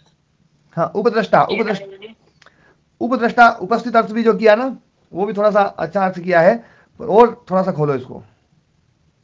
गुणों के जो धर्म है वो इसके अंदर हमने मान लिए, ऐसा क्या होगा जी? नीतू जी बता सकती हैं। चेतन मुझे तो अच्छा लग रहा है, बुद्धि के जो गुण है वो पुरुष देखता है, देखने वाला है, तो मुझे तो ऐसा लग रहा है, बाकी मुझे ज्यादा नहीं लग रहा है। रक्त मतलब वाला ही होता है। रक्त मतलब देखने वाला नहीं, रक्त मतलब रक्त होता है लाल। रक्त मतलब रक्त लाल। रक्त मतलब लाल। उपद्रष्टा मतलब क्या है? और उपरक्त मतलब रंग में रंगा हुआ। उपरक्त मतलब तो उसका नहीं है, अपना नहीं है, लेकिन दूसरे के कारण जो लाल आया है वो उपरक्त है। हाँ, दूसरे के कारण से लाल आ गया, दूसरे के कारण से लाल हो गया, मतलब समीपता के कारण से लाल है। लाल के समीप में होने के कारण से जो लाल है ना, वो है उपरक्त। तो ऐसे ही ये दृष्टा नहीं है, लेकिन दृश्य समीप में है, इसलिए ये दृष्टा है, इसलिए इसको बोला है उपद्रष्टा। ये दृष्टा नहीं है, ये उपद्रष्टा है। समीपता के कारण से दृष्टा है, बस कि वो है, साथ में है, इसलिए दृष्टा है। जैसे कई बार समीपता के कारण से दृष्टा बन जाते ना। किसी ने पूछा, बोले भैया उस घटना का साक्षी कौन है? बोले वहां तो कोई नहीं था, वो एक ठूंठ खड़ा था, बस वही साक्षी है। तो ठूंठ साक्षी कैसे हो गया? वो समीप था इसलिए साक्षी हो गया। तो समीप में होने के कारण से वो दृष्टा है। उप जो है ना, यहाँ पर कारण रूप में है कि उप के कारण से, समीपता के कारण से उसमें दृष्टित्व डाल रहे हैं हम, वास्तव में वो दृष्टा नहीं है। इस बात को प्रतिसंवेदी शब्द कहता है। तो ध्यान देने वाली बात है, प्रतिसंवेदी जो है वो समीपता के कारण से जो है ना, वो गुण उसमें डाला जाता है। जैसे मैंने कहा था ना, पहले भी बताया था कि ये जमीन के कारण से ये स्वामी गुण इसमें आ गया मूर्ति में, पर स्वामी गुण उसमें यूं नहीं है। जमीन ना हो तो स्वामी नहीं है मूर्ति, तो जमीन के समीप में होने से वो स्वामी है। बैंक बैलेंस समीप में होने से, पिता का बैंक बैलेंस है और पिता के समीप पुत्र है, तो पुत्र भी उसका स्वामी बन जाएगा। पुत्र है, पुत्र के कारण से आप पिता बन गए, तो पुत्र के समीप होने से आप पिता हैं। पुत्र हट जाए, कई बार है ना, हाँ, पुत्र हट जाए तो आप पिता नहीं है। क्यों जी? ये पिता धर्म जो ना, पिता धर्म ये आपका धर्म है या पुत्र के कारण से आप में पिता धर्म आया है? ओम स्वामी जी। हाँ जी, ओम जी, चौधरी जी। इस बात से ये स्पष्ट होता है कि वो जो उसका अपना, वो हम समझते हैं कि जो लाल रंग है वो उसका है, लेकिन है असली में दूसरे के कारण से वो लाल दिख रहा है। जी जी, बिल्कुल सही समझा। दिख रहा है लेकिन है नहीं है वो लाल। हाँ, तो ये जो संघात है, इसमें हम कहते हैं कि चित्त भोग रहा है, क्योंकि आत्मा की उपस्थिति में हमें संघात जो होता है, आत्मा की उपस्थिति होती है, उसमें हमें दिखता है कि चित्त भोग रहा है, लेकिन भोगता चित्त नहीं है, क्योंकि वो जड़ है। वो तो सबके वो भोगता फिर आत्मा ही हो गया। देखो क्या है, आपने उल्टी बात बोली है। देखो, एक है मणि और एक है लाल फूल। तो लाल फूल के कारण से मणि लाल दिखाई दे रही है, और मणि लाल दिखाई दे रही है। अब आपने उस उदाहरण को ऐसा बता दिया, ऐसा समझा दिया कि ये जो मणि है ना, इस मणि के कारण से फूल लाल दिखाई दे रहा है। आप यूं बोल रहे हैं। नहीं स्वामी जी, मैं नहीं ये कह रहा, मैं आपकी बात ही कह रहा हूं। तो देखो यहाँ पर उपद्रष्टा शब्द जो है ना, उपद्रष्टा शब्द पुरुष के लिए है या चित्त के लिए है? ये मुझे वास्तव ध्यान समझ में नहीं। हाँ, उपद्रष्टा शब्द पुरुष के लिए है। उपद्रष्टा का मतलब क्या है बेसिकली? उपद्रष्टा का नहीं, उपद्रष्टा का अर्थ भी समझाऊंगा पहले, पर उपद्रष्टा यहाँ पर पुरुष को कह रहे हैं। असली कर्ता नहीं, मैं तो देखिए जो मैं चीज समझ पाता हूँ मैं उसी के लिए। हाँ जी, तो मैं अभी इसको अपन क्लियर करता हूँ मैं। और दूसरा क्या है? लाल। हाँ, लाल, एक तो लाल है रक्त मतलब लाल फूल, और एक मणि। तो लाल फूल तो लाल तो फूल है, फूल तो रक्त है, लेकिन फूल की वजह से वो मणि लाल दिख रही है। हाँ, वो उपरक्त है। ठीक है। अब इसी जगह पर अपन देखते हैं कि गुण, हाँ, मणि लाल नहीं है। हम समझ रहे हैं कि वो लाल है, लेकिन असली में लाल नहीं है। लाल नहीं है ना? असली में लाल वो फूल है। अब इसी को उदाहरण को हम यहाँ घटाते हैं। मान लीजिए आप आत्मा, अब इसमें है ना, लाल आत्मा नहीं है, लाल की जगह पर आप गुणों को रखेंगे। नहीं, आप कह रहे हैं ना आत्मा की उपस्थिति से जड़ जो है वो चित्त जो है वो उसमें चेतना आ जाती है, वो कार्य करता है। हाँ, इस रूप में, असली में इस रूप में तो आत्मा है ना, वो तो हाँ, हाँ, इस रूप में देखो, अभी मैं बताता हूँ। आप दोनों में घटाएंगे ना, तो दोनों में दोनों घट सकती हैं, पर उसमें यह ध्यान रखना है कि किस धर्म को आप किससे घटा रहे हो, किस धर्म को किससे घटा रहे हो। चेतना जो है वो चेतना चित्त की है, लेकिन समीपता के कारण से तो आत्मा है, चेतन हाँ, चित्त तो जड़ है। हाँ, चित्त जड़ है, लेकिन उसकी समीपता के कारण से चित्त जो है ना वो चेतन बन गया है। हाँ, दिख रहा है, बन नहीं गया, हाँ, दिख रहा है। ये उसकी उपरक्तता है। वो चेतन नहीं है, वो हाँ, तो इसको हम कहेंगे उपचेतन, है ना? इसको क्या कहेंगे हम? असली में हमें दिख रहा है ना। हाँ, जैसे फूल लाल है, लेकिन मणि दिख रही है लाल, लेकिन मणि लाल नहीं है, लाल तो फूल ही है। इसलिए जो जब इनका संघात जो कह रहे हैं कि आत्मा की उपस्थिति में जड़ जो है वो काम करता है, लेकिन ये हम समझते हैं कि जड़ को हो रही है अनुभूति हो रही है, लेकिन अनुभूति जो है आत्मा को ही होती है। जड़ तो अनुभूति नहीं ना कर सकता। अभी आप इसमें थोड़ा सा है ना, इसमें एक उदाहरण को इसको अच्छे से और समझ करके एक बार पहले मेरी बात सुनना पूरा। लाइन आगे चली जाएगी, आप अपना वो आगे नहीं, इस चीज को मैं समझाऊंगा। ये दूसरी तरफ चली जाएगी, ये बात मैं समझ लूंगा। हाँ, नहीं, मैं इस चीज को समझाऊंगा। ये जो है ना, ये क्योंकि गुणानाम तो उपद्रष्टा पुरुषः इति, ये जो वाक्य है, इस वाक्य को अपने को समझना है। यहाँ पर चित्त में चेतना कैसे आती है ये नहीं समझा रहे हैं। यहाँ पर चित्त में चेतना कैसे आती है, जड़ में चेतना कैसे आती है, ये बात अभी नहीं समझा रहे हैं। यहाँ पर ये समझा रहे हैं कि पुरुष में दृष्टा धर्म कैसे आया, ये समझा रहे हैं। तो बोले कि गुलाब की वजह से मनी लाल दिख रही है। हाँ, ऐसे ही गुण में गुण के समीपता के कारण से गुणानाम तु उपद्रष्टा पुरुषः, गुणों की समीपता के कारण से पुरुष को दृष्टा कहा जाता है, वो दृष्टा नहीं है। नहीं, आप ज्ञानी लोग हैं, 4-5 ज्ञानी चल रहे हो, मुझ में आपके ग्रुप में मेरे जैसा एक अज्ञानी भी चल रहा है, तो जो लोग देख रहे हैं वो कहेंगे ये भी ज्ञानी है भाई, क्योंकि आप 4 लोग तो ज्ञानी हो, मैं तो हूँ अज्ञानी, तो वो देखने वाला जो है वो मुझे समझेगा ये भी ज्ञानी है, लेकिन वास्तव में मैं ज्ञानी नहीं हूँ, मैं हूँ अज्ञानी। पर एक बात और भी है, कि किसी ने उन चारों को नहीं देखा ज्ञानियों को, और आपको ही देख लिया, आपके किसी अज्ञान को देख लिया, तो वो ये भी समझ सकता है कि ये 5 अज्ञानी होंगे। जी स्वामी जी, ये भी हो सकता है, ये भी हो सकता है ना। तो इसलिए ना, अब इसमें अपने को जो ना गुण और आत्मा में कौन कौन सी चीज किस किस में जाएगी, ये अपने को देखना है। तो आत्मा से चेतनता उसमें जाती है, उसमें चेतनता धर्म नहीं है, पर चेतनता उससे चली जाती है, उसमें चली जाती है। वो चेतनता उसका धर्म नहीं है, चेतनता उसका धर्म नहीं है, जड़ का धर्म नहीं है। जड़ चेतन नहीं हो सकता, जड़ चेतन तो चेतन ही है, पर चेतन की समीपता के कारण से वो जड़ भी चेतन जैसा काम करने लगता है। ये बात आप जो बोल रहे हो बिल्कुल 100% 100% सही है, बिल्कुल एकदम ठीक है। अब गुणों के कारण से आत्मा में भी कुछ आएगा या नहीं आएगा? जी महाराज जी, यही बात मैं पूछना चाह रहा था। ये बात यहां पर बताना चाह रहे हैं। वो बात जो ना आत्मा के कारण से चित्त में जो गया ना, वो बातें पहले बता दी है। वो बताइए दृश्य सूत्र में जो ना, जो दृश्य का जो उदाहरण दिया था, तो सन्निधि मात्रोपकारिणी अयस्कांत मणिकल्पा, है ना, ये जो वाक्य था ना, वहां पर ये बात बताई थी। अब यहां पर चूंकि दृष्टा की बात कह रहे हैं कि दृष्टा जो है ना, ये कैसे बन गया दृष्टा, तो बोले गुणानाम तु उपद्रष्टा पुरुषा इति, गुणों की समीपता के कारण से, वो समीपता के कारण से दृष्टा है। क्योंकि दृश्य है तो दृश्य के कारण से उसमें दृष्टा गुण आ गया, भोग्य है उसके कारण से भोक्ता गुण आ गया, है ना, प्रकाश है इसके कारण से वो प्रकाशक गुण आ गया, है ना, वो ज्ञेय है इसलिए वो ज्ञाता गुण आ गया। तो ये जो गुण है ये दूसरे उस गुणों की समीपता के कारण से इसमें है, ये इसका खुद का गुण नहीं है। उपद्रष्टा गुण ये पुरुष का नहीं है, गुणों के कारण से है वो उपद्रष्टा। वो स्वामी जी उसमें आत्मा में वो आ जाते हैं गुण जड़ और चित्त के। हाँ, जैसे मणि में जो है ना, वो मणि तो लाल नहीं है ना, एक तरफ से कि आत्मा का गुण जो है चेतना वो जड़ चित्त में चला गया समीपता के कारण से। गुलाब और मणि, हाँ, गुलाब के कारण से मणि में चला गया, समीपता हटी। गुलाब में कुछ आएगा क्या? हाँ नहीं, वो वहां पर जो ना आपको दूसरी चीज दोनों अलग अलग प्रकार की रखनी पड़ेगी। जैसे मैंने बताया ना, ज्ञानी और अज्ञानी दोनों साथ साथ चल रहे हैं, तो ज्ञानी के कारण से अज्ञानी को ज्ञानी मान लिया जाएगा और अज्ञानी के कारण से ज्ञानी को भी अज्ञानी मान लिया जाएगा। वो तो समझ आ गया, है ना। ऐसे यहाँ पर गुणों के कारण से पुरुष में भी कुछ गुण आ जाता है और पुरुष के कारण से गुण, है ना, पुरुष गुणों में भी कुछ गुण आ जाता है, पर वो आता नहीं है। अगर पुरुष में कुछ गुण आ गए तो फिर वो तो परिणाम ही हो गया। हाँ, तो वो अविद्याकृत है, वो आता नहीं है।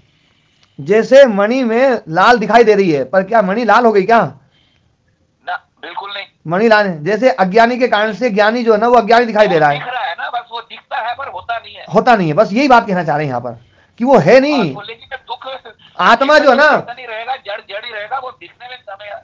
हाँ, तो आत्मा में लगेगा कि ये अलग अलग है, तो है वो दिखने में एक लगेंगे लेकिन होंगे अलग अलग। बिल्कुल सही बात। तो इसी प्रकार से नहीं रहेगा और वो जो ज्ञानी है वो ज्ञानी रहेगा, ज्ञानी रहेगा। हाँ, तो यही बात यहाँ पर कह रहे हैं, में लगेगा एक जैसा। हाँ, तो अब सुनो, तो ये संघात में ऐसी बात नहीं आ सकती जी।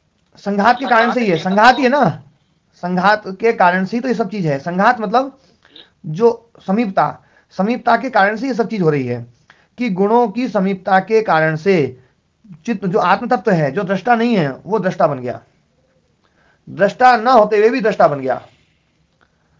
आत्मा भोक्ता नहीं है फिर भी भोक्ता बन गया, आत्मा कर्ता नहीं है फिर भी कर्ता बन गया।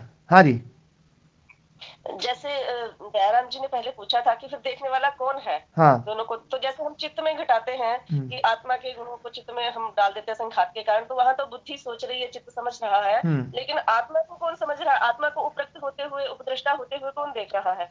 वो भी तो फिर चित्त ही है, तो चित्त में ही सब कुछ हो रहा है, फिर आत्मा का तो कोई मतलब नहीं रह पा रहा, ऐसा समझ आ रहा है कुछ। हाँ, ये जब हमें समझ में आ जाएगा ना कि आत्मा बिल्कुल अलग चीज है, तब हमें ये बात समझ में आएगी कि आत्मा में कुछ नहीं हो रहा है। लेकिन जब तक ये समझ में नहीं आती है तब तक हम आत्मा में सारे अध्यारोप करते ही हैं कि आत्मा करता है, आत्मा भोगता है। तो आत्मा जो भोगता है वो भोगता नहीं है, वास्तव में वो उपभोक्ता है। भोग्य समीप है इसलिए उसको हमने भोक्ता बना रखा है, वो करता नहीं है, उपकर्ता है। कार्य चित्त के लिए भी तो ये बात आ सकती है कि हमें दिख रहा है कि चित्त भोग रहा है, तो चित्त तो भोगता नहीं है क्योंकि वो जड़ है। नहीं, भोग वास्तव में जो भोग है, वो क्रिया रूप है। भोग और अपर्ग जो ना बुद्धिकृत है और बुद्धि में ही वर्तमान है। देखो, ये तो जड़ में ही है, ये तो शास्त्रकार बार बार बोलते हैं, बुद्धिकृत ना भोगापर्ग बुद्धिकृत बुद्धौ एव वर्तमान, बुद्धिकृत है और बुद्धि में ही वर्तमान है। आप ये बोलते हैं कि जड़ है, जड़ में जो ना, जड़ में संभव नहीं है, पर ये जड़ के ही धर्म है। हाँ स्वामी जी, ऐसा लगता है कि संघात का ही है ये भोक्ता, जो भी है संघात ही भोगता है, संघात करता है। हाँ, भोग रहा है आत्मा की जड़ क्या भोग रहा है? सर्दी गर्मी कुछ नहीं लग रही है जी। एक चीज और है, मैं देखो एक बात ध्यान दो, जहां पर भी प्रकाश क्रिया स्थिति की बात आती है, जहां पर भी भोग की बात आती है, वहां बिना संघात के संभव नहीं है। इसलिए जब भी मैं बुद्धि शब्द का प्रयोग करता हूं तो संघातात्मक जो बुद्धि है, जो आत्म तत्व से युक्त जो बुद्धि है ना, उसी की चर्चा करूंगा। क्योंकि आत्म तत्व से युक्त जो बुद्धि है, उसी बुद्धि में भोग अपर्ग संभव है, बिना उसके संभव नहीं है। ये बिल्कुल पक्का है। हाँ, उसके बिना ये जड़ में कुछ संभव नहीं है। चित्त का कोई अर्थ नहीं है, आत्मा ही अकेली रह सकती है, चित्त तो अकेला होगा नहीं। हाँ, चित्त कभी अकेले नहीं रह सकता, चित्त अकेला जो ना वो समाप्त हो जाएगा। जो दो अलग अलग किस्म की चीजें हैं उनका संघात हो नहीं सकता वैसे, पर ये संघात जैसा हो जाता है, संघात तो नहीं होता है, पर संघात जैसा हो जाता है, अविद्याकृत है। क्योंकि जड़ की अपनी क्वालिटीज है, चेतन की अपनी क्वालिटीज है, और जिनकी क्वालिटीज अलग अलग होती है उनका संघात हो ही नहीं सकता कभी। ये बिल्कुल सही बात है। पानी और तेल को इकट्ठा कर दो, वो कभी नहीं मिलेंगे। लेकिन हम उसको घुलाते रहेंगे, जबरदस्ती मिलाते रहेंगे, तो थोड़ी कुछ सेकंड के लिए मिला हुआ दिखेगा, लेकिन उसके बाद वो मिल नहीं सकता कभी भी। अरुण जी, उनकी क्वालिटीज अलग अलग है। अरुण जी की क्वालिटी अलग है, चेतन की क्वालिटी अलग है। अरुण जी, आप तत्वज्ञानी हो गए, अब आप दोनों को अलग अलग देखने लग गए हैं। मैं स्वामी तो ये अलग अलग है बस, बिल्कुल है ना, अलग अलग है, पर अविद्या के कारण से ये मिले हुए जैसे दिखाई देते हैं। मिले हुए मिल सकते ही नहीं क्योंकि उनकी क्वालिटीज अलग अलग। हाँ, और एक बात और समझो, एक बात और समझो, संघात को वही समझ सकता है जो संघात को एक बार मिला करके देख लेता है। अलग अलग देखे ना, फिर उसको संघात समझाओ तो समझेगा ही नहीं कोई। जैसे गणित का अध्यापक किसी है ना विद्यार्थी को समझाए कि है ना कोई फार्मूला होता है ना, a प्लस बी प्लस है ना जो ना ऐसा ऐसा करके, तो वो कहता बोले मान लो a का ये मतलब ये है, बोले कैसे मान लूं मैं, उसको नहीं समझाया जा सकता, वो तो समझाया है। स्वामी जी आ जाके वहीं पे ना बात अटक जाती है, हम अज्ञानी जो है इसलिए बात वहीं पे आके अटक जाती है, इसलिए आप अपने आगे नहीं नो, अपन जो है ना, अपन जो संघात होता है ये अपन मानते हैं कि संघात होता है, और संघात हम ये भी मानते हैं कि संघात वास्तव में अविद्याकृत है। ज्ञान की दृष्टि से तो संघात संभव ही नहीं है, क्योंकि दोनों बिल्कुल अलग अलग चीज है। पर भाष्यकार इस बात को ये बताते हुए कि दोनों अलग अलग होते हुए भी अविभागापन्नम, इसका अविभाग होता है।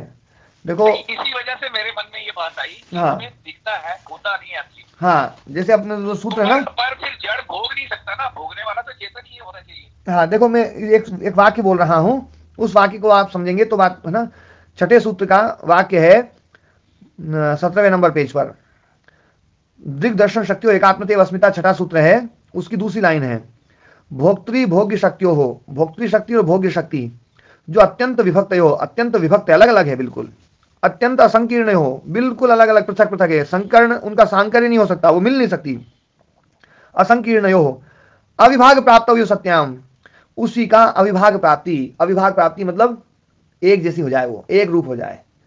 पहले बताया कि वो बिल्कुल अलग अलग हुए हैं, मिल ही नहीं सकती, और फिर बता रहे हैं कि वो उनका अविभाग प्राप्ति हो जाती है। अविभाग प्राप्ति जैसा हो जाना वही भोग है, और वो अविद्याकृत है ना।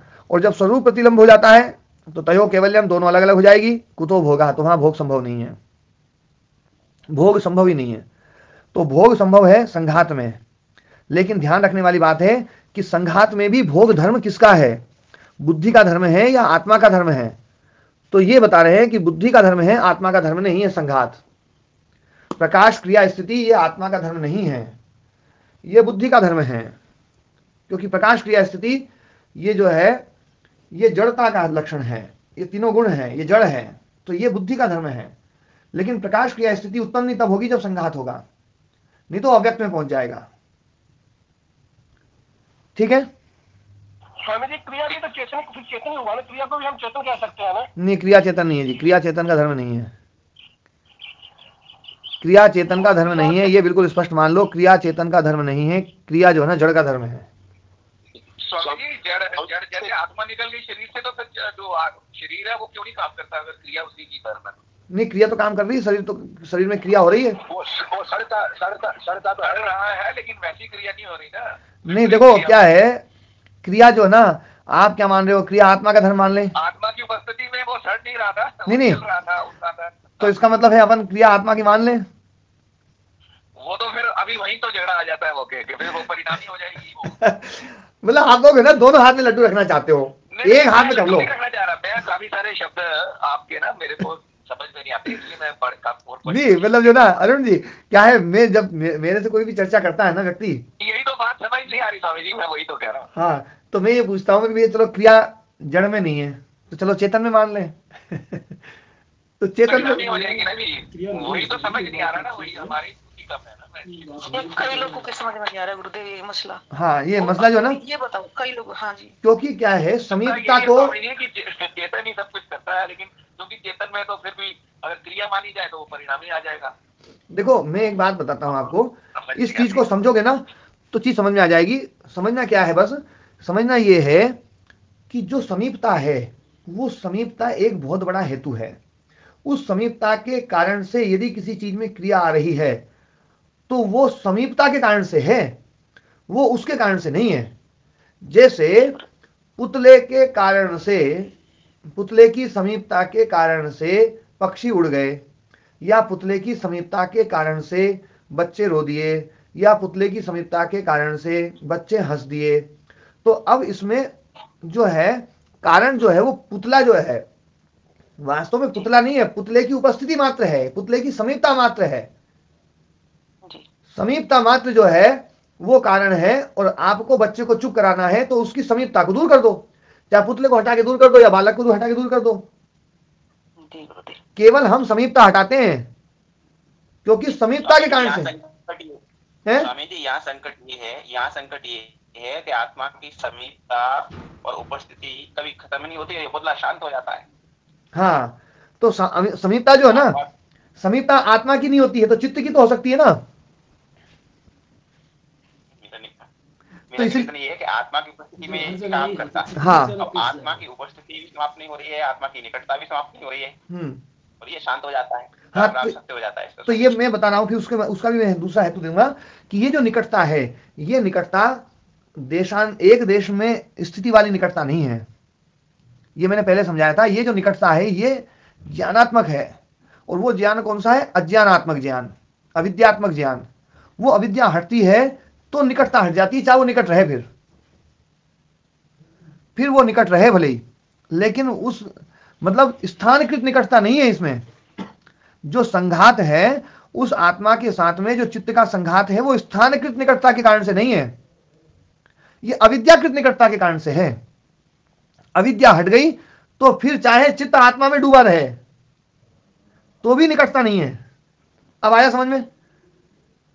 भाव में जी हम आत्म तत्व के भाव में जी हैं। रुको एक मिनट रुको माता जी, आप रुको जरा, एक बार प्रदीप जी का जो प्रश्न चल रहा था ना उनका पूरा हो जाए। जी प्रदीप जी।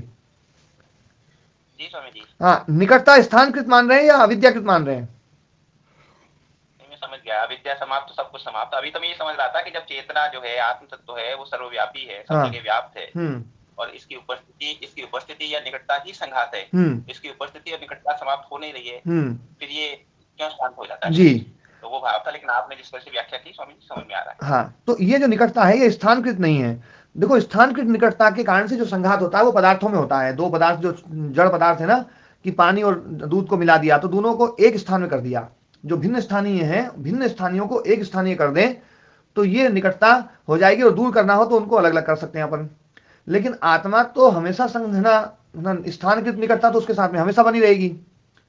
लेकिन स्थानकृत निकटता को संघात नहीं कहा है यहाँ पर। यह संघात जो है वो अविद्याकृत संघात है, ज्ञानात्मक है ये।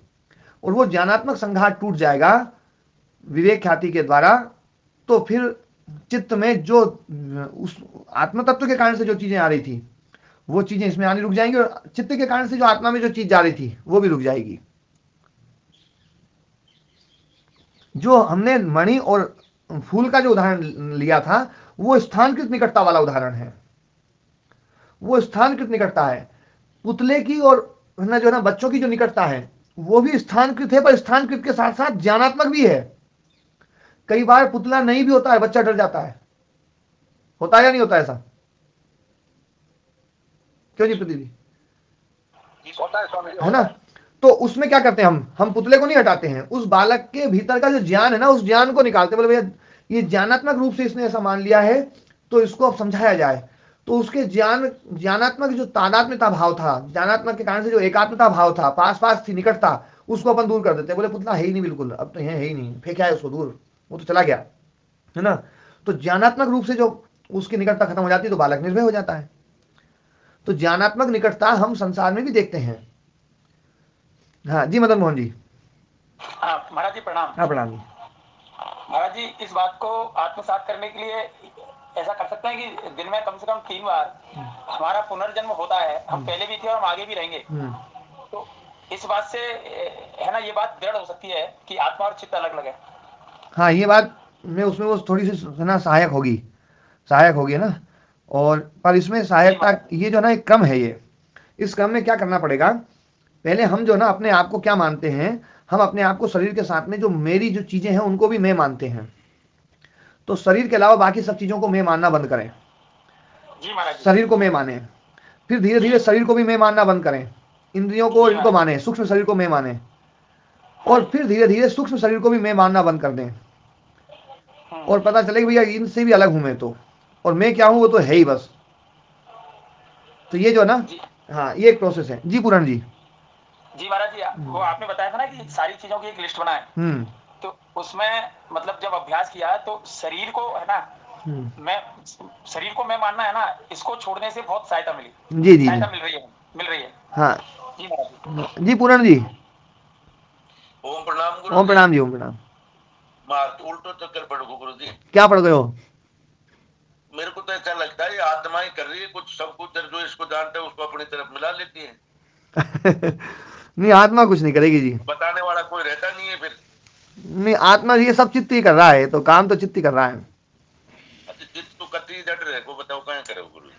नहीं तो क्रिया तो चित्त का धर्म है। ऐसे मन में हो रहा है, ऐसा पता नहीं क्यों हो रहा है। कारण बताता हूं मैं। ये ऐसा इसलिए हो रहा है कि हमने अब तक ये मान रखा है कि क्रिया धर्म जड़ का है, ये हमने मान रखा है।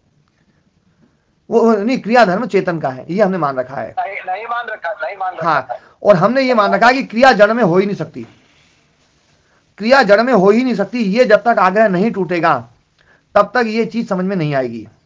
वास्तव में क्रिया जड़ में ही होती है। उसकी उपस्थिति से तो हो रही है गुरु जी, उसके बिना तो किसी के द्वारा होने से होती है। अभी जैसे लाठी का आप उदाहरण दे रहे थे कि लाठी में क्रिया हाथ के कारण आई। हाँ। लेकिन हाथ भी तो जड़ है, हाथ में किसके कारण आई? देखो, जो भी क्रिया है ना, क्रिया तो जो ना जड़ का ही धर्म है, ये चेतन का धर्म नहीं है। ये इसको पहले पक्का मानो। आई किसके कारण से है? यही बात हमारे दिमाग में नहीं घुस रही। आई किसके कारण से है ना? देखो, मैं एक बात बताता हूं आपसे।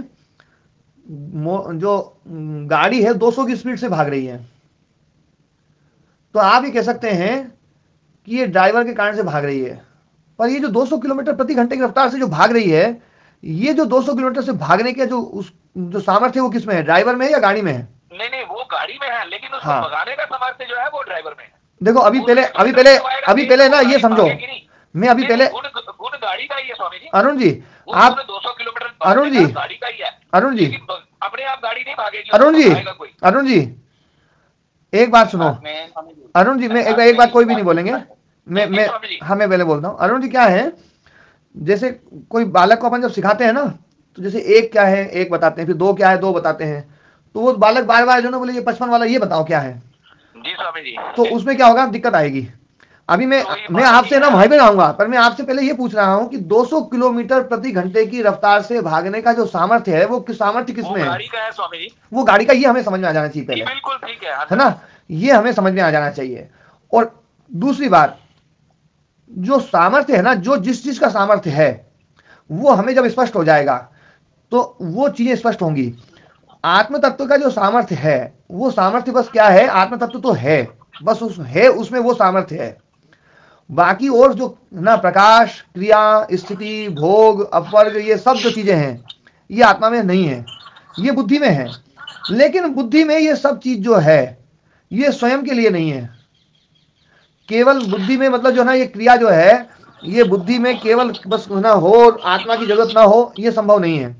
आत्मा की उपस्थिति ही जो है ना इसमें हेतु बनती है।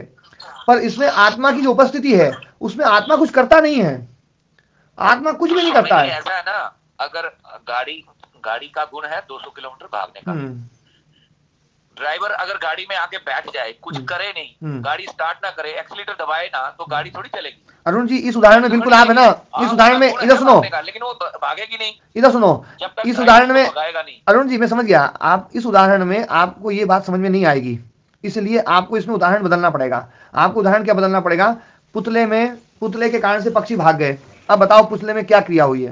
उसमें तो आ जाता है कि वो उसका अपना है, ठीक है, ये बात जो है ना, तो आप ना क्या है, उदाहरण को उतने अंश में लो जितने अंश में अपने को समझना है। वास्तव में है ना, मैं यहाँ हाँ, वो उदाहरण जो लिया था ना मैंने, वो केवल इस रूप में लिया था कि 200 किलोमीटर जो भागने की जो सामर्थ्य है वो गाड़ी का है। अब यहाँ पर जैसे अपन लेते हैं पक्षियों में कि पक्षी उड़ करके भाग गए, डर के भाग गए, तो डरने का जो गुण है वो पुतले में है या पक्षियों में है? नहीं, डरने का तो पक्षी में ही, पक्षी में है। भागने का तो ऐसे ही है, जड़ है, वो जड़ है, वो केवल है, बस उसकी उपस्थिति तो आवश्यक है। यदि उसकी उपस्थिति नहीं होती तो पक्षी नहीं डरते। पक्षी डर रहे हैं, उसकी उपस्थिति से डर रहे हैं बस। तो उपस्थिति आत्मा की तो आवश्यक है, पर आत्मा में क्रिया नहीं मान सकते हम। तो जड़ है ना। हाँ आत्मा जी, नहीं आत्मा देखो, जड़ चेतन की बात नहीं कह रहा हूं मैं, देखो हम उदाहरण तो जो भी देंगे ना, आत्मा के अलावा कोई दूसरा उदाहरण जो समझेंगे वो सब जड़ से ही समझाएंगे, किसी भी चेतन से नहीं समझा सकते, क्योंकि चेतन आत्मा के अलावा कोई है ही नहीं। तो चेतन पक्षी में तो आत्मा है ना? नहीं, आत्मा आत्मा तो फिर आत्मा है ही, वो तो एक ही चीज होगी आत्मा। आत्मा जो है ना, आत्मा हो गई फिर। हाँ हाँ जी मुकेश जी कुछ पहले। हाँ मुकेश जी, स्वामी आप अपना क्लास कक्षा आगे रखें, मेरे को समय भी हो गया, 8 से हो गया। एक बार मुकेश जी का प्रश्न ले लेंगे और फिर प्रदीप जी का लेंगे। प्रणाम स्वामी जी। हाँ प्रणाम जी। स्वामी जी मतलब ये अर्थ निकाल लें, चेतन का अर्थ मतलब अपन ने क्रिया मान लिया है, चेतन का अर्थ उपस्थिति मान लिया जाए, और मतलब चेतन का अर्थ क्रिया नहीं है, चेतन का अर्थ मान लो उपस्थिति मान ले, तो ये सारी समस्या का समाधान हो जाए। जैसे ईश्वर चेतन है मतलब मात्र उपस्थित है, ऐसे आत्मा भी चेतन है मात्र उपस्थित है। तो उपस्थिति मात्र मान लिया जाए, क्रिया मान रहे हैं अपन चेतन में, तो उपस्थिति से काम चल जाएगा ना स्वामी जी? बिल्कुल, मतलब उसके है होने से काम चल जाएगा, वो है ना, उतने मात्र से काम चल जाएगा बस। वो है कोई हम उपस्थित बोले है ना। हाँ जी प्रदीप जी। मैं ये कह रहा था स्वामी जी, जो आप कह रहे थे ना, ये कार वाला एग्जांपल साइड करना उचित नहीं है, ये सही है, क्योंकि इसमें तो 200 किलोमीटर पर आवर की क्षमता है, न स्वामी जी व्हीकल में, ड्राइवर में है और न फ्यूल में, लेकिन ये तीनों मिलेंगे तभी ये 200 किलोमीटर वाली बात आ पाएगी। इसमें ये तीनों तब तक क्रियाशील है। अभी आदरणीय मुकेश कह रहे थे, वो सही कह रहे थे, वही उपस्थिति, यहाँ उपस्थिति जैसी स्थिति नहीं है, यहाँ तो तीनों क्रियाशील तत्व है। इसे एग्जाम्पल मैच नहीं कर रहा है। तो स्वामी जी विनोद में मान लो या गंभीर फॉर्म में, मैं ये कहना चाहता हूँ कि हम लोगों को बाहर लड़ने में तो भी फायदा नहीं है, लेकिन आपसे लड़ने का ही फायदा है, अरुण जी जैसे लोगों की उपयोगिता बहुत नहीं, बहुत ज्यादा जरूरत है। स्वामी जी हाँ देखो क्या, अरुण जी बहुत उपयोगी लगते हैं मुझे तो। हाँ अरुण जी हैं, पूरन जी हैं, राम कुमार जी थे। अब राम कुमार जी कम उपयोगी हो गए आप लोगों के लिए, क्योंकि राम कुमार जी को चीज़ बहुत समझ में आ गई, सब क्लियर हो गई, लेकिन इन लोगों को भी क्लियर हो जाएगी। ये क्या है, देखो एक पक्ष में सोचेंगे तो चीज़ें उलझती चलेंगी। पहले अपनी चीज़ें सब क्लियर करें कि भैया देखो आत्मा में क्या क्या धर्म मानेंगे हम, इन धर्म के अलावा दूसरी चीज़ नहीं मानेंगे। तो आत्मा में क्रिया माननी है नहीं माननी है, पहले स्पष्ट कर लो कि आत्मा में क्रिया माने कि नहीं माने। फिर आत्मा में चलो क्रिया नहीं है तो आत्मा दूसरे को कुछ उकसाता हो, उकसाने वाला काम तो करता होगा, है ना, वो है कि नहीं है। तो आत्मा कुछ ना कुछ तो करता होगा, थोड़ा सा इशारा तो करता होगा, कुछ ब्रेक तो दबाता होगा, एक्सीलेटर तो दबाता होगा, ये है या नहीं है। ये सब चीज़ों पे विचार यदि हम करेंगे तो हमें समझ में आ जाएगा कि आत्मा में हम कुछ मान ही नहीं सकते। आत्मा न तो हेतु बन सकता है, न तो हेतु का मतलब होता है प्रयोजक। जैसे एक होता है बच्चा पढ़ता है और एक होता है पढ़ाने वाला, तो वो पढ़ाने वाला होता है वो हेतु होता है, जो प्रयोजक होता है प्रयोजक बोलते हैं उसको, है ना, तत्प्रयोजको हेतुश्च, उसका जो प्रयोजक है। जैसे करना और कराना, तो आत्मा में करना क्रिया तो है ही नहीं, कराना भी है या नहीं है, पहले ये भी उससे विचार कर लिया जाए। तो कराना वाला जो है ना काम, वो भी आत्मा में नहीं मान सकते हम, क्योंकि कराना भी एक क्रिया है, पढ़ना एक क्रिया है, पढ़ाना भी अपने आप में एक क्रिया है, और पढ़वाना भी अपने आप में एक क्रिया है, और किसी को प्रेरणा देना ये भी एक क्रिया है, और कुछ थोड़ा बहुत भी दबाना, ब्रेक दबाना, एक्सीलेटर दबाना, ये भी कुछ क्रिया है।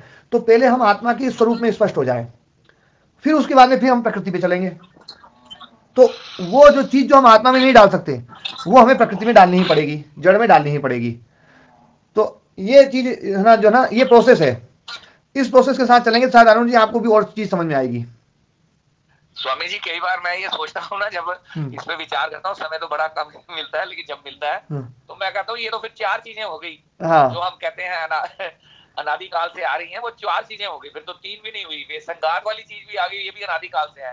आत्मा परमात्मा और प्रकृति, तीनों को तो मानते थे हम, आत्मा परमात्मा और प्रकृति। अब ये जीवात्मा भी है, संघात जिसे बोलते हैं। क्या गजब बात बोली आपने, बिल्कुल है ना, आप उपनिषदों का सार समझ गए, ये 4 चीज ही है। तो हम तो बोलते तो 3 है, त्रैतवाद मानते हैं, ये तो 4 चीजें हो गई स्वामी जी। तो जो त्रैतवाद है ना, उसमें जो संघात है वो संघात नष्ट होने वाला है। बट आप कह रहे हैं ना कि वो ये भी अनादिकाल से ही है ना जी, है अनादिकाल से, पर नष्ट होने वाला है। हाँ नष्ट होने वाला है, ठीक है। तो इसलिए उसको ना, मतलब इसलिए उसको ना चीजें जो मानते आ रहे हैं वो 4 चीजें होंगी। हाँ वो 4 चीजें ही हैं, इसलिए ना जो मांडुक्य उपनिषद में जो कहा गया है ना, उसमें 4 ही बात कहे गए हैं।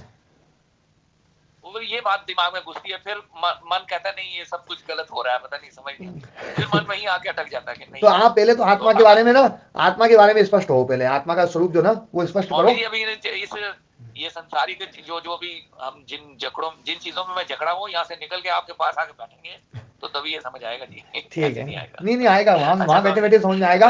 ये ज्ञान, ये जो ज्ञान है ना, मारे समझ मारी ये जो ज्ञान है ना, ये ज्ञान स्थान की अपेक्षा नहीं रखता है, ये ज्ञान तो केवल और केवल स्थान की वजह से नहीं कह रहा हूँ। हाँ। मैं कह रहा हूँ मैं बाकी इतने संसारी की सभी कामों में उलझा हुआ हूँ, अभी इतनी जिम्मेवारियों में फंसा हुआ हूँ। जब यहाँ से निकल जाएंगे, मुक्त हो जाएंगे, तो उन समय पूर्ण काल के लिए यहीं किसी काम पे बैठेंगे, तब होगा।